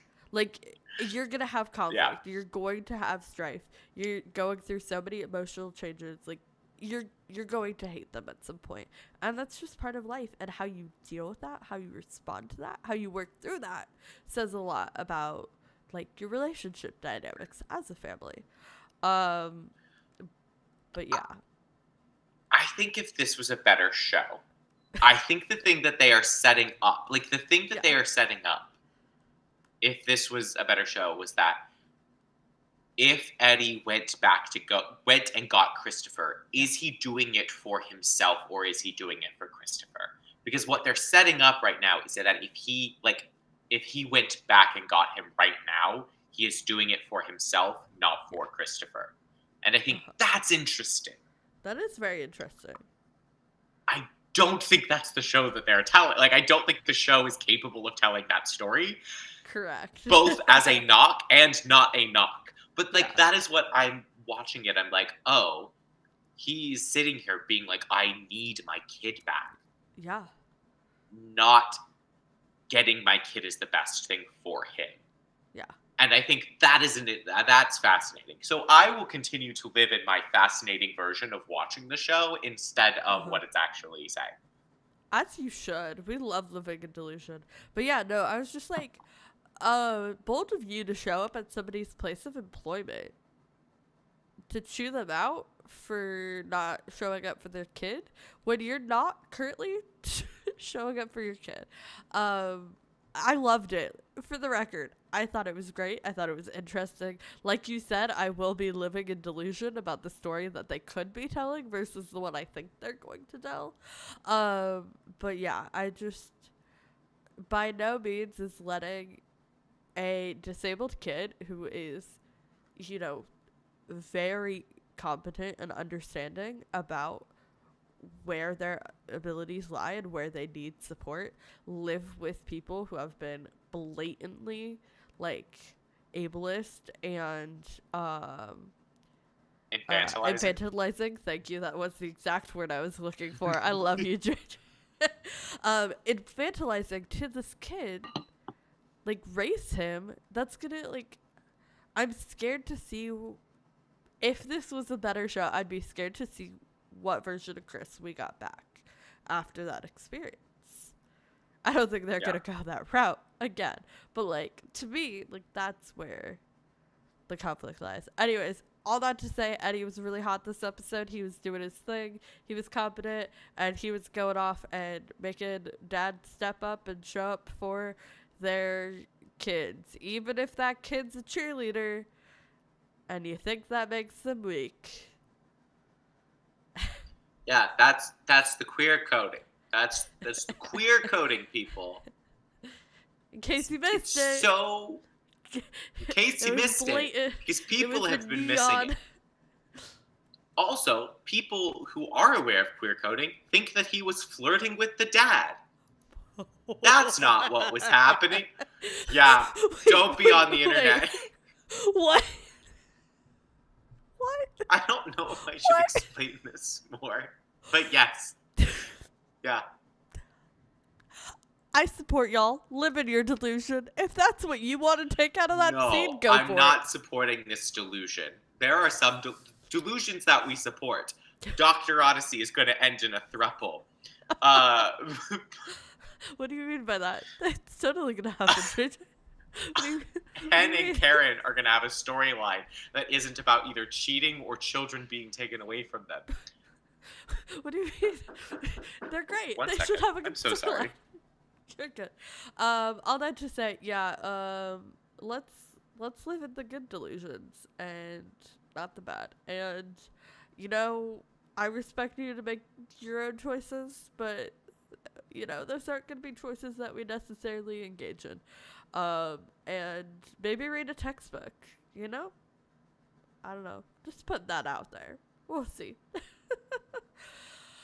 Oh boy.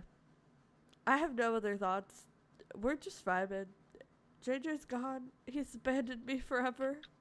I have no way I'm to sorry. go on. I forgot that I ordered food for after the show when the show was scheduled to end. I was ready to start. I still don't think it was on my end. It was not on my Sure. end. Sure, it wasn't. I Every was coming single through thing very. I tested was fine, but sure. Everything I tested was fine. I think it was the room. I still think it's the room. All right. If you say so. Anyway. Anyways, let's talk about children being stolen from loving families. Hate to see it. Yeah. Glad it's over. We hate to see the villainization of Latina women, but you know, that's the story we were given. You know,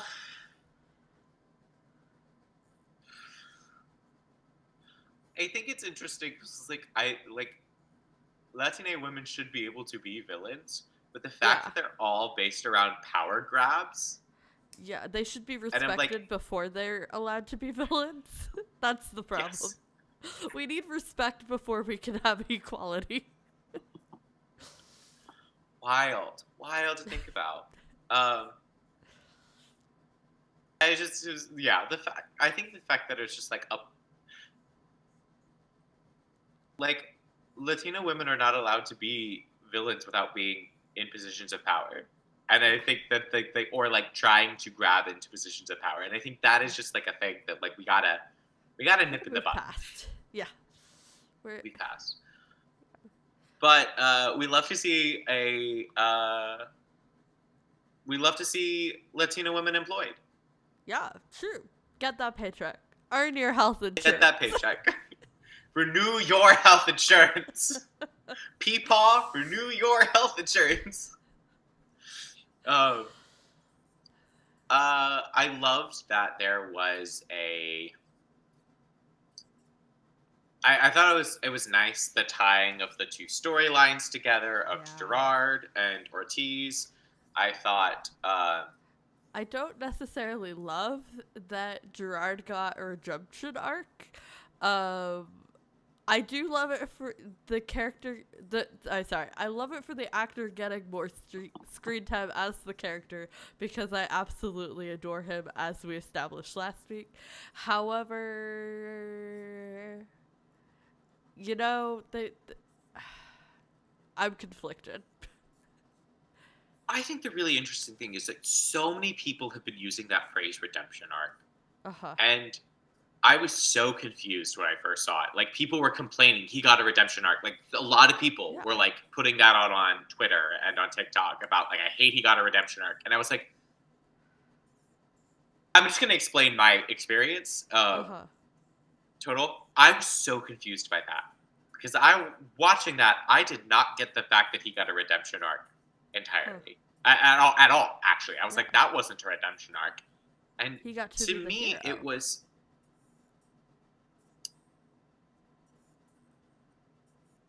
He got to be the thing that solved he got to be the thing that brought the 118 together. He got to be the solution to the puzzle.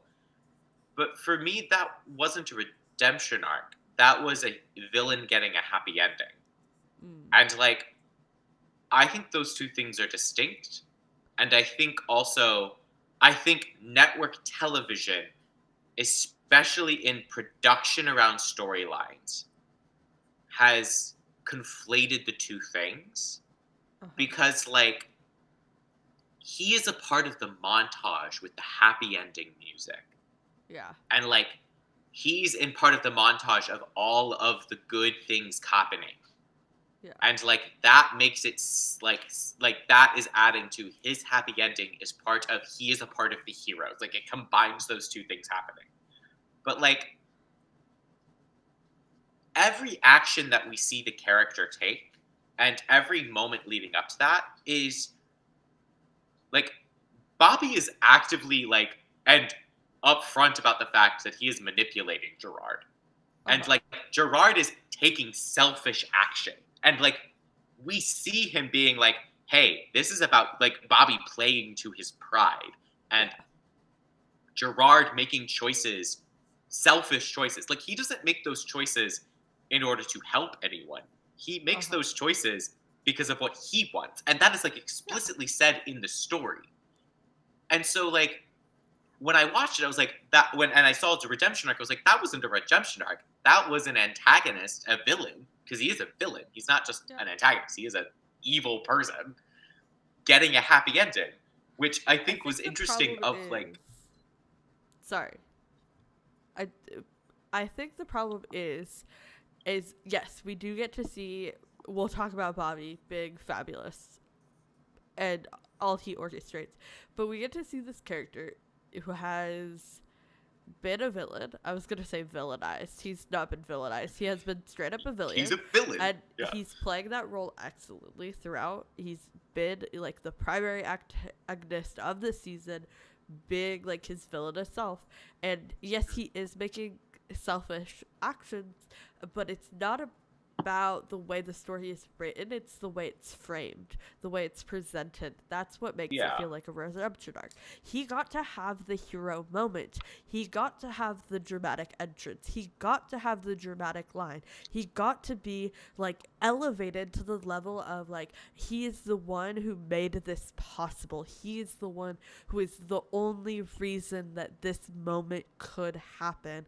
And that is putting him in a hero position. It is putting him on a pedestal and elevating him in the way that it was shot, in the way it was framed, the way it was, the story was presented.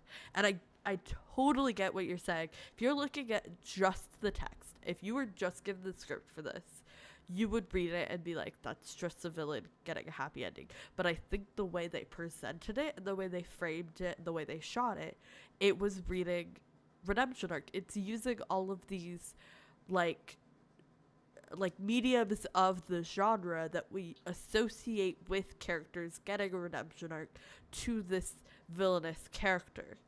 And that's why people are reading it that way. And I agree. I think that is the thing about, I think that was what I brought up network television for and brought up the montage. Because if this existed in a 2000s rom-com or 2000s coming of age movie, framed the exact same way, he is a part of the montage. He is all of the things happen. It wouldn't be considered a redemption arc. It'd be considered a villainization of a villain getting a happy ending. Like, yes, he was a bad guy, but yeah, and he got a happy ending, but like that was the cost of all of our heroes getting the happy ending. Like, it seems to me that, like, I feel like we have not we I feel like there is a thing that has happened with network television and about like the medium of network television where even not I say a coming of age movie. I feel like in 2005 watching a network television show, they would have done the exact same sequence and no one would have said it was a redemption arc. That the audiences would distinguish between the two things. But the way that we watch network television now, and I'm saying, like you said, using all of the framing devices in the way that the medium of network television uses now, makes it Yeah. seem like a redemption arc, I will agree with. Uh-huh. But I think that, like, it is, like, I think that's the thing that, like, confused me so much. It was like watching it felt like a 2005 procedural, and it was like that wasn't a redemption arc. That was a villain getting a happy ending. The thing is, like, in the context of the time, if this episode aired in 2005, maybe because we hadn't established the ways we are using those conventions to portray a redemption arc. Like, that wasn't something you would typically see in that genre. Correct. However, in the 15, 20 years 20 years since. 20 years since then, we have a copious amount of documentation of this framing device being used in this way, and that's what people are drawing on for their knowledge and their ability to analyze media, is the way that these conventions have been established in the past 10 years. I think people started reading that this way in the past 5 years. I would even think it's like 6-7 years ago. I think pre-pandemic, no one would have read it as a redemption arc. I think pandemic post 2015 to now. Interesting. But then I also think the question is the audience that this show is trying to, like, is the rules of its audience that it's playing to, is it playing to people who are watching procedural television in 2015, or is it 2005? And, like, so many different arguments about who is it playing to. And often it's playing to different audiences in different episodes. Or at different moments in different episodes. It's trying to play both at the same time. I think that there is a much more interesting, and I think there's a better show in it playing in it. I think redemption arc has been something that has been, the idea of a redemption arc has been diluted, and because redemption arc as a phrase and as a concept has been, like, used so much, and, like, it's like, if we're gonna actually talk about a redemption arc, the prime example is Zuko in Avatar: The Last Airbender. Like, that is a redemption arc. And I wouldn't call this a full redemption arc. Again, it was like 5-10 minutes of one episode of a TV show. It is not an arc. It's a moment.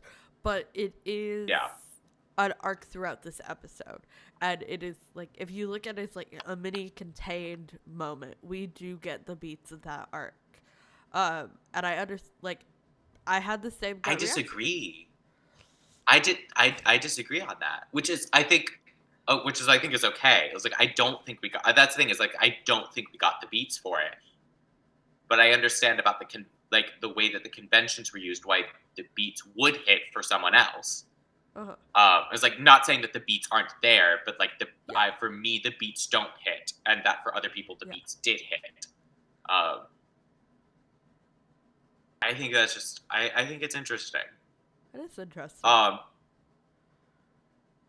I think it speaks to a larger way about how we view network television. Network television as a medium, television as a medium, and, like, what is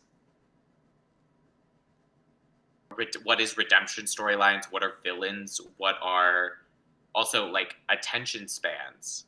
Because, like, I think it's part of the thing that affects it is, like, people watching 8 episode seasons, and everything having to be wrapped up really, really quickly. And so people are used to, okay, this is blah, blah, blah, blah, blah, because we did it in 15 minutes, because that's the ending, and we have to wrap up all the endings really, really quickly. Because we only got 6 episodes to tell, like, the story we wanted to. Yeah, versus, like, on network television, a 3 to 4 episode arc used to be really common. Like, that, where it's like, oh yeah, you have to wrap it up in, like, 4 episodes. We're not paying this actor, and we have 18, 20 more episodes to go. Like, we're going to wrap this up really quickly. It's going to happen. They'll be a part of the montage because we need to wrap up this story, and a villain is going to get a happy ending. Not saying that they are not a villain. They're just going to get a happy ending because sometimes in life, villains get happy endings. And, versus, like, the streaming model of, like, 8 episodes, everything has to be, like, especially endings have to be condensed, because they spend, like, the buildup is just, anticipation is usually better than the payoff. Like, that said a lot about me as a person, and what I don't want to, I cannot. I said last week that I was just gonna read you to felt this episode. I haven't even had to. You've just been doing it for me, which is so lovely of you. Hashtag ally. That is my gift to you. That is my gift to you. You've been feeling sick, Appreciate so it. I'm gonna do the reading for you. I I do still think my appreciate point it. stands. Of that world build, like the thing that people attach to in storytelling a lot of times, and that persist is world building, anticipation, the building of it. That's why we love slow burn so much. Like, Uh-huh. it's so rare that like the actually getting together is as good as the slow burn in and of itself. Very rare examples of it. Like Percy Jackson is a great example of the characters being together is just as good as the slow burn itself. God, Like the that is a way I rare thought you were gonna example. say bones immediately. No, no, no. I love Bones together. Bones getting together sucked. And Well, no one okay. liked it. All right. No, it's horrible. It's horrible. The fact that they did a time skip is the best thing that happened in that relationship after they got together and everyone went, what the fuck? That was how they get together? We've been waiting 120 episodes and that's how they get together? No one likes it. No one likes it. It is awful. That was my gift to you, was enabling a bones rant this episode. Anyways, yeah, Percy Jackson's great. That was a fascinating storyline throughout the episode. I do have one question though for you, JJ. I was fully convinced that we already knew that Councilwoman Ortiz had put Gerard in that position. Was that supposed to be an audience reveal, or was that just a character reveal? Because the way they set it up felt like it was supposed to be an audience reveal, but I'm like convinced that like we had already gotten that like information canonically in the show. So technically, no. Okay. Technically, as an audience, we did not know. I think if anyone went into this not thinking that, let's go back to reading the Scarlet Letter and learning about like symbolism and like metaphor and foreshadowing and things like that. And also the thing is that like I think a lot of people like that was the fact that there was two villains very clear in Hen's story. And like we went into this having Hen being like the main at the center of the main conflicts. Because like yes, Gerard was supposed to be Bobby's conflict. Yeah. Because Gerard was in Bobby's place. Yeah. Or he was supposed to be Buck's conflict because Buck was having to deal with it. The problem was is that we were talking about the longevity of storytelling. Everyone thinks of Gerard as Hen and Chimney's enemy because that's what There Begins episode was about. And so I think that is something that to like keep in mind is that like everyone was like, yes, these are very much two connected storylines. Yeah. And also because in reality, the thing that they were like racism and sexism and like not just in like the major conflict of the story of Hen's story this season was like being a black woman in a system that is built against you. Like that was the story that was the conflict of this season going in. There's that the whole system is built against you in a lot of ways. And so, yeah, no, that was technically an audience reveal and a story reveal. Just, we were all there already. Probably why they wrapped it up so fast. Speaking of Chimney, I love Kenny Choi. I love Happy birthday, Kenny Choi. Happy birthday. It's his birthday. But so fucking hot. So hot. Occasionally they'll do things with Chimney that I'm like make me really want to hate him, which is really unfortunate because like I want to love him so badly and I do love him so much. But he had an out of fucking pocket line this episode. What was it? Oh, it was him talking to Bobby about Gerard, where he said that's why he hangs out with Buck all the time, is he has to be the smartest person in the room. And I'm like, I have so many problems with the relationship between Chimney and Buck and how they never resolved the fucking punched the face and never resolved what that means for the man that was marrying his sister who experienced domestic violence. But also calling like your wife's brother Dom to his captain. Yeah. Bad luck. Kind of Bad out of luck. pocket, out of line. Did not appreciate it. I think this kind of reminds me about Buck's line, which was like context, like the context has not been resolved in a way, and I think the difference is that like Chimney's was not resolved on the front end because so there was a thing that went a post that went viral, not for great reasons, but it was like a picture of Buck and Eddie, and it was like a person who's confused on Buck and explainer on Eddie. And it was like everyone was quote tweeting it, being like, you obviously haven't watched the show. Like Buck is the one that knows everything. He's got like the one who explains everything, da da da da da da. And Eddie's the one confused and explainer. I think that's what it was. It was like confused, perpetually confused and explainer. And I think the thing that was really interesting, everyone was like, Buck's the one with the Wikipedia articles. Buck is the one that like understands everything, or like has like facts about everything. And I think the thing is that like, I think Buck, especially in fandom, has gone through like a Flanderization of that character trait, where that character trait, because that's an accurate character trait, has like expanded into other character traits, because a lot of the show is Buck being confused about social situations. Yeah. And having all of this knowledge, but not being able to like not knowing the right timing when to say things, not saying things coded. Very ADHD coded. And so I thought it was so fascinating of like everyone being like raw, like being awful to the person who made this, when it's like, yeah, when you're talking about like random facts, sure, but like if you actually watch the show, Eddie is the one who like there's literally moments where Eddie looks at the people and is like, I will explain this social situation to Buck later. Yeah. And I think the same thing about this moment, where it's like, this is where the writers need to figure it out, because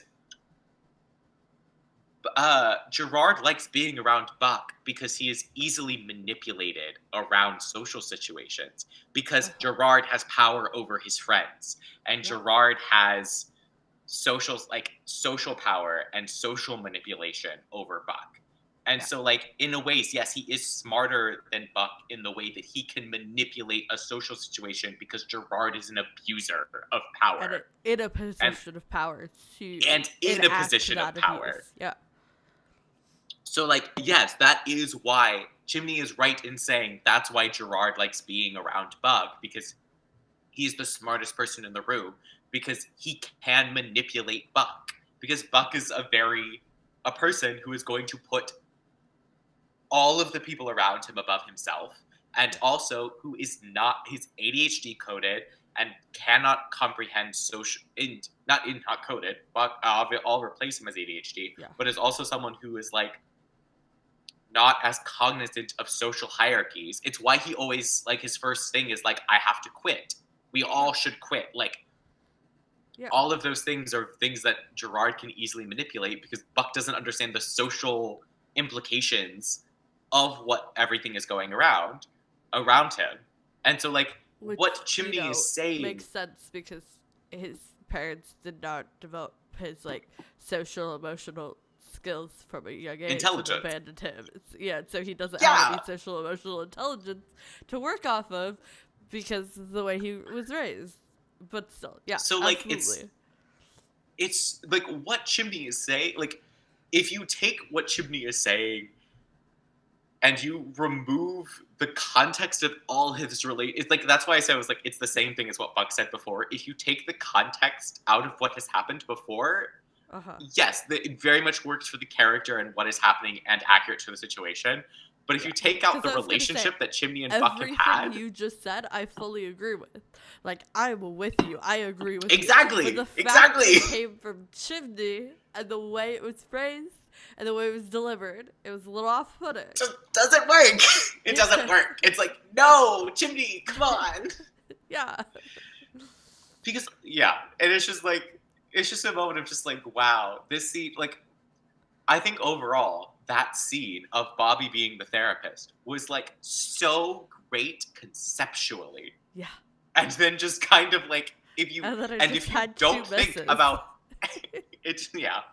If you just don't think about the show before this moment, before this season, you're like, wow, this was so great. But if you think about anything that happened before this season, you're like, wow. Yeah.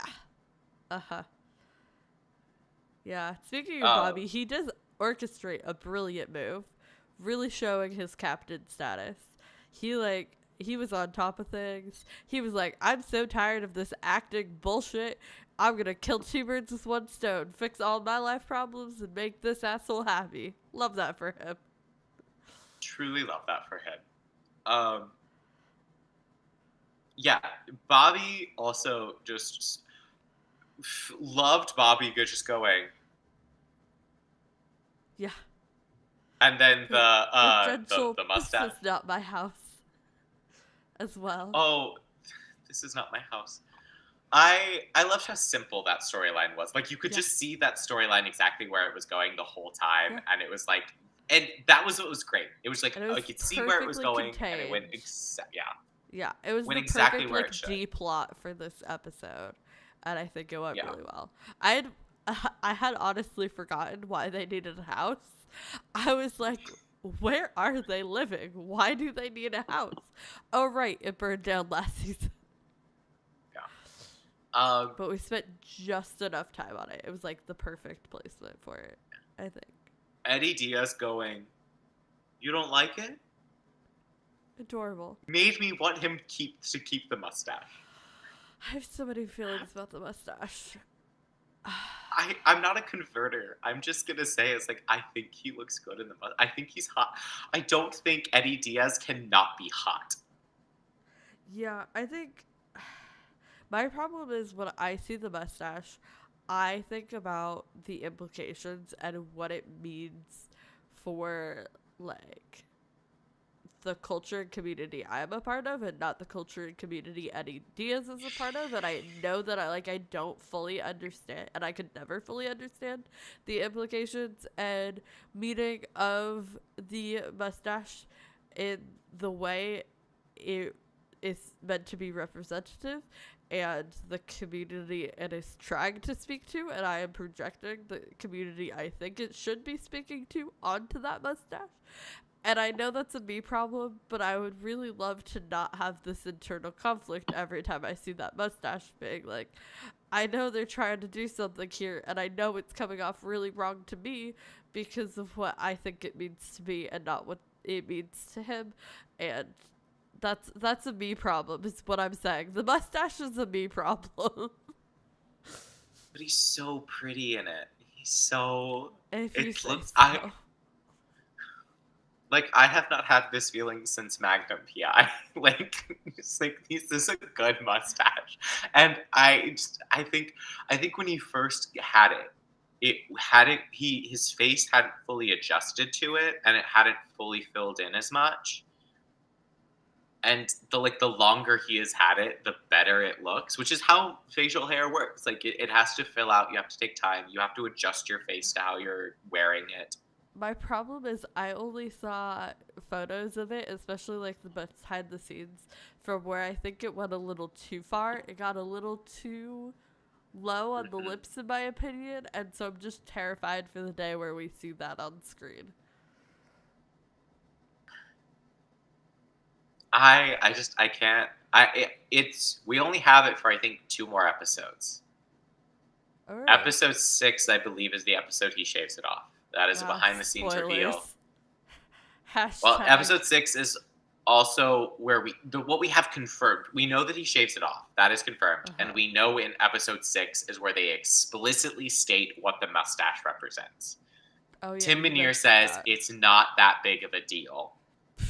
I think Tim Minear is lying to us. I think Tim Minear doesn't know what big deal means. Also fair. Well, Tim Minear also said that the tiger was real. So, In this yeah, episode, that was a yes, live tiger. he posted on Facebook that the tiger was real. Like live on Yeah, set, because that was the no, most. only thing he posted was the tiger was real. That is all he posted.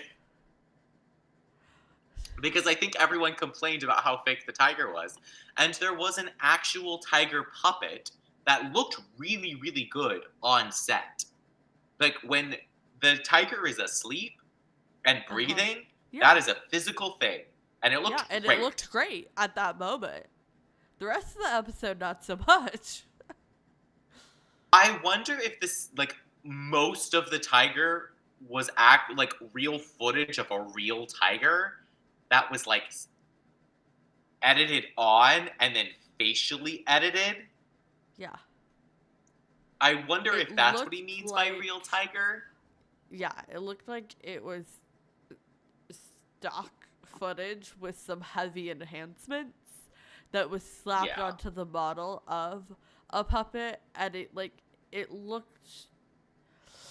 Listen, we don't come to 911 for great visuals, but this one felt like particularly egregious, especially with how good the puppet did look lying down. That one shot of it looked really good, and the rest of it Highly didn't. recommend, if you go and rewatch Be NATO, highly recommend watching it on your phone, because dear God, it looks so good on your It looks phone. way better. It looks so. I didn't did even not look notice. great I was on like, TV. I didn't even think about how bad the CGI was watching it on my phone. I was like, great, cool, moved on. And then I like saw stills of it afterwards and clips of it afterwards, and I was like, oh. But if you watch it on your phone, looks great, looks fantastic. Like I did not think about it. Did not think about it. Yeah, it was So bad. highly recommend watching on your phone. I love that for you. It's like the way you should watch all cinematic masterpieces is on an airplane, like in seat screen. Yeah, absolutely. You should watch 911. It's I the highly height recommend of watching. cinematic experience. Highly recommend watching 911 live on your phone. Highly recommend it. Like in the moment, watching it on your phone, CGI is never a problem. Even the tiger, I was like, I could forgive. Like that was, I easily forgave it. Highly recommend. Love that. I know some of you have those like 8-inch across phones. Go to Walmart, pay for a $20 smartphone, watch it on that. It's great. Okay, I do want to give Hen and Karen some love because they were acting their asses off this episode. Like, story aside, I love getting to see them on my screen. I love getting to see them interact with each other. They have such great chemistry. I adore them. You know how I feel about Tracy Toms. If I ignore the like everything about the like implications of like the storylines they're given and just appreciate the fact that they're on my screen, I'm having a great time. So that's where I'm gonna try to stay. I loved that they allowed Hen. Like Hen had the gotcha moment, but they allowed Hen to have the speech before the gotcha moment. Yeah, she got to give the speech. She got both. Have your cake and eat it too. As she should. And as always, more Tracy Toms on our screen. What's not to love? Finally. We haven't had enough for this season. I know we're only 4 episodes in, but Tracy Toms had a solo concert this past week, and when I saw that, I was like, oh my God, the fact that I'm not there makes me so upset right now. Me too. It was a solo show, and I was like, what do you mean I'm not there? Why didn't I A, know about this, and B, why is it, I understand why it's not in my city, because understandable, but like, I wanted to be there. Yeah. My dream now is to go to a Tracy Tom solo show. That is... Hell yeah, me too. Let's go together. My dream. Let's go together. Next Tracy Tom solo show, you're going to see the two of us in the front row. We'll make it happen. Also loved Jennifer Love Hewitt's little moment of 911. What's your emergency? So cheesy it was bad, but good. It was great. It felt unscripted. Like, that felt like a JLH making a choice moment in the best possible way. Like, if that was in the text, whatever, but I think that was so funny. I feel like that it was just like, hey, you answer the phone, and JLH was like, 911, what's your emergency? Like, she found joy in breaking Yeah. the script. She did. Yeah. Love that for her. I mean, hey, there are very few actors that can act on a phone well, and Jennifer Love Hewitt is one of them, and that is her job on this show. Yeah. She's killing it. And Mara is back where she belongs. Finally. Good for her. But I also love that, you don't get to see the trailers because you watch on streaming later. I will and say, you're not online. I love Mara, and I really love getting to see her character, and I'm so happy she was happy. But also, it would have been really cool to get some really solid, nonverbal and still happy, children's storylines. Mm-hmm. You know? That was probably my. You have pointed out your the biggest issues with what Buck said and what Chimney said. My biggest issue in the show was Hen going, she was nonverbal when we met her, and now this is her now. Look how far she's come. It's like, that is, speaking is not a measure of success. Correct. And kids can be nonverbal and gone through like traumatic experiences and continue to be nonverbal and still be happy and thriving. Exactly. And that infuriated me. Yeah. That I was like, a rough one. Oof. But I will say, next episode you will see Mara and the Wilson clan a lot in the next episode, and Ji-yoon a part of it. The families are interlinked now. Well, they have to be. They are forever. They're I a unit now. Mara and Ji-yoon are sisters now. Mara has 2 siblings now. She has Denny and she has Ji-yoon. And Ji-yoon and Denny are not siblings, but Mara has 2 siblings. Yeah, correct.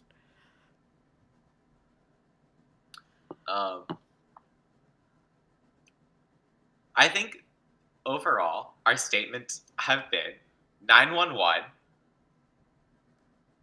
Lot of rough patches, but still a great episode. Yeah. Lone Star, Wolf, Doctor Odyssey. Damn, that's a throuple. And I think that encompasses our viewing experience this week. Incredible. Yeah, I meant to look up who wrote this episode, because, like, the first 3 episodes, I felt like we had some pretty solid writing. And I did not look it up. So I'm just going to do a quick Google before we take this show out. We did hard intro this because we did a full intro and, like, 5 minutes of talking before the live actually started. But that's fine. At least we can give you a solid outro. As soon as I figure out how to navigate this frickin' website. Wow, jeez. Hate that for me. Any thoughts, JJ? I know you just perfectly encapsulated all of it. Looking forward to next week's 911. Looking forward to next week's 911 Odyssey. Lone Star, I can take it or leave it. Oh, it was fucking Lindsay Beaulieu, who bit infamous, but also was part of the duo that did 413 and 414. But she had some rough ones in season 5. Oof. From what I remember. Oof. That makes sense. Yeah. Yeah. Okay. Let me see. Well. Yeah. Wait, that's not the credit. I want to see her writing. I will say next episode of Lone Star is very Tarlos heavy. Ooh. Yeah, so she did Oh, 3-5 Rage. Which is another one with rough writing. Oh, she did 313. Sorry, 413, but not 414. But yeah, she did You Desperate know Times what? and Wrapped in Red. I think this episode of Lone Star was probably beloved by people over the age of 50. They Of probably Lone loved Star? it. Yeah, Of Lone that's right. Star. They I feel probably like loved the it. people who are there for Rob Lowe enjoyed this episode. Yeah. Which is Well, yeah, surprising because Rob Lowe wasn't really in it. exactly. Just, anyway, that's it for me. That's what I've got. Cool, great. All right. You're out of the bunker, which is lovely. We love to see that. I'm very ill, and my head's kind of starting to pound because I didn't take anything before this. So I'm gonna go do that. Hopefully next week we're all firing on all cylinders. You know, we balanced each other out the past couple weeks, but next week we're gonna be on fire. I'm calling it now. We're manifesting. We are also manifesting all you lovely folks joining us for this adventure where we go through 911, Lone Star, and now a recurring TV show Doctor Odyssey, because we're hooked. But if you want to hear more of my lovely voice that does not sound ill because we pre-record, check out DC Graduates, where Carlos and I are going through the DC animated movie universe canon. We're currently on season 2, which is our origin stories season. So we're having some great time with that. And you can, of course, catch me on Pip and here doing Served Up Sundays and occasionally talking shit on the internet. Who knows when that'll come back. But until next time, where can the people find you, JJ? You can find me anywhere on the internet where I am at JJ Watch, which is basically just TikTok and Twitter. You're still holding down the fort on Twitter. Good for you. I fully jumped ship like months ago. And people are starting. Apparently, there was a big influx in Blue Sky, which I found through the news on Threads, because Threads is actually popping. But yeah, shout out to the people who are still hanging on to the dead, beaten corpse of Twitter. Just like we're trying. The political ads are getting too much, to the point where there was one time where I was scrolling and it was 10 political ads in a row, and not for my own political party. Yeah, that's rough. That's what happens when people buy things just to support their own worldviews and prop up their beliefs. It's also a problem. This is also a problem that I'm on TikTok, is that because of the content that I interact with, it is a lot. I interact with political content, but I do not interact with, like, if you were to look at just my content that I interact with, you would not show me the things that I get shown, but I get shown things because I am a white male. Yeah. And sometimes I get shown things, like the algorithm will try to feed me things that it tries to feed white men, and I'm like, I labels there. There are things that I'm just like watching it. I'm like, you very clearly, just because it's very clear that I am a white man, that like that is what you said to me because my face is on the internet. Like there are also things that it takes me a second to realize that things aren't a stitch, and I'm like, that's not a stitch. That's just what you're showing me. Or I will have watched and liked and interacted several things that are a clip of it with a reaction, or not a stitch, or a stitch or something, and I'm like, yeah, no, I love this take on it because the take is tearing it apart, and then it's like, no, let's show you the real thing and show you, like, we're gonna show you this because you're gonna love this, and I'm like, please don't show me this type of content. The only reason I open TikTok anymore is because the notifications have gotten absolutely fucking ridiculous. And every time I open my feed, it's just like a constant attack of TikTok shop ads. That's the only thing I see. TikTok top shop ads have gotten crazy. There was one time I was scrolling for literally a minute, and every single thing was an ad of some sort, and I was like, I shut down TikTok for the entire day after that. I was That's the like, only nope. thing I get every time I open it, and I just can't be fucked. Anyways, It's become that was our unusable in a lot of ways. 10-minute rant about social media problems. But thanks for joining us. We love you. We'll see you next time. And until next week, goodbye. Bye.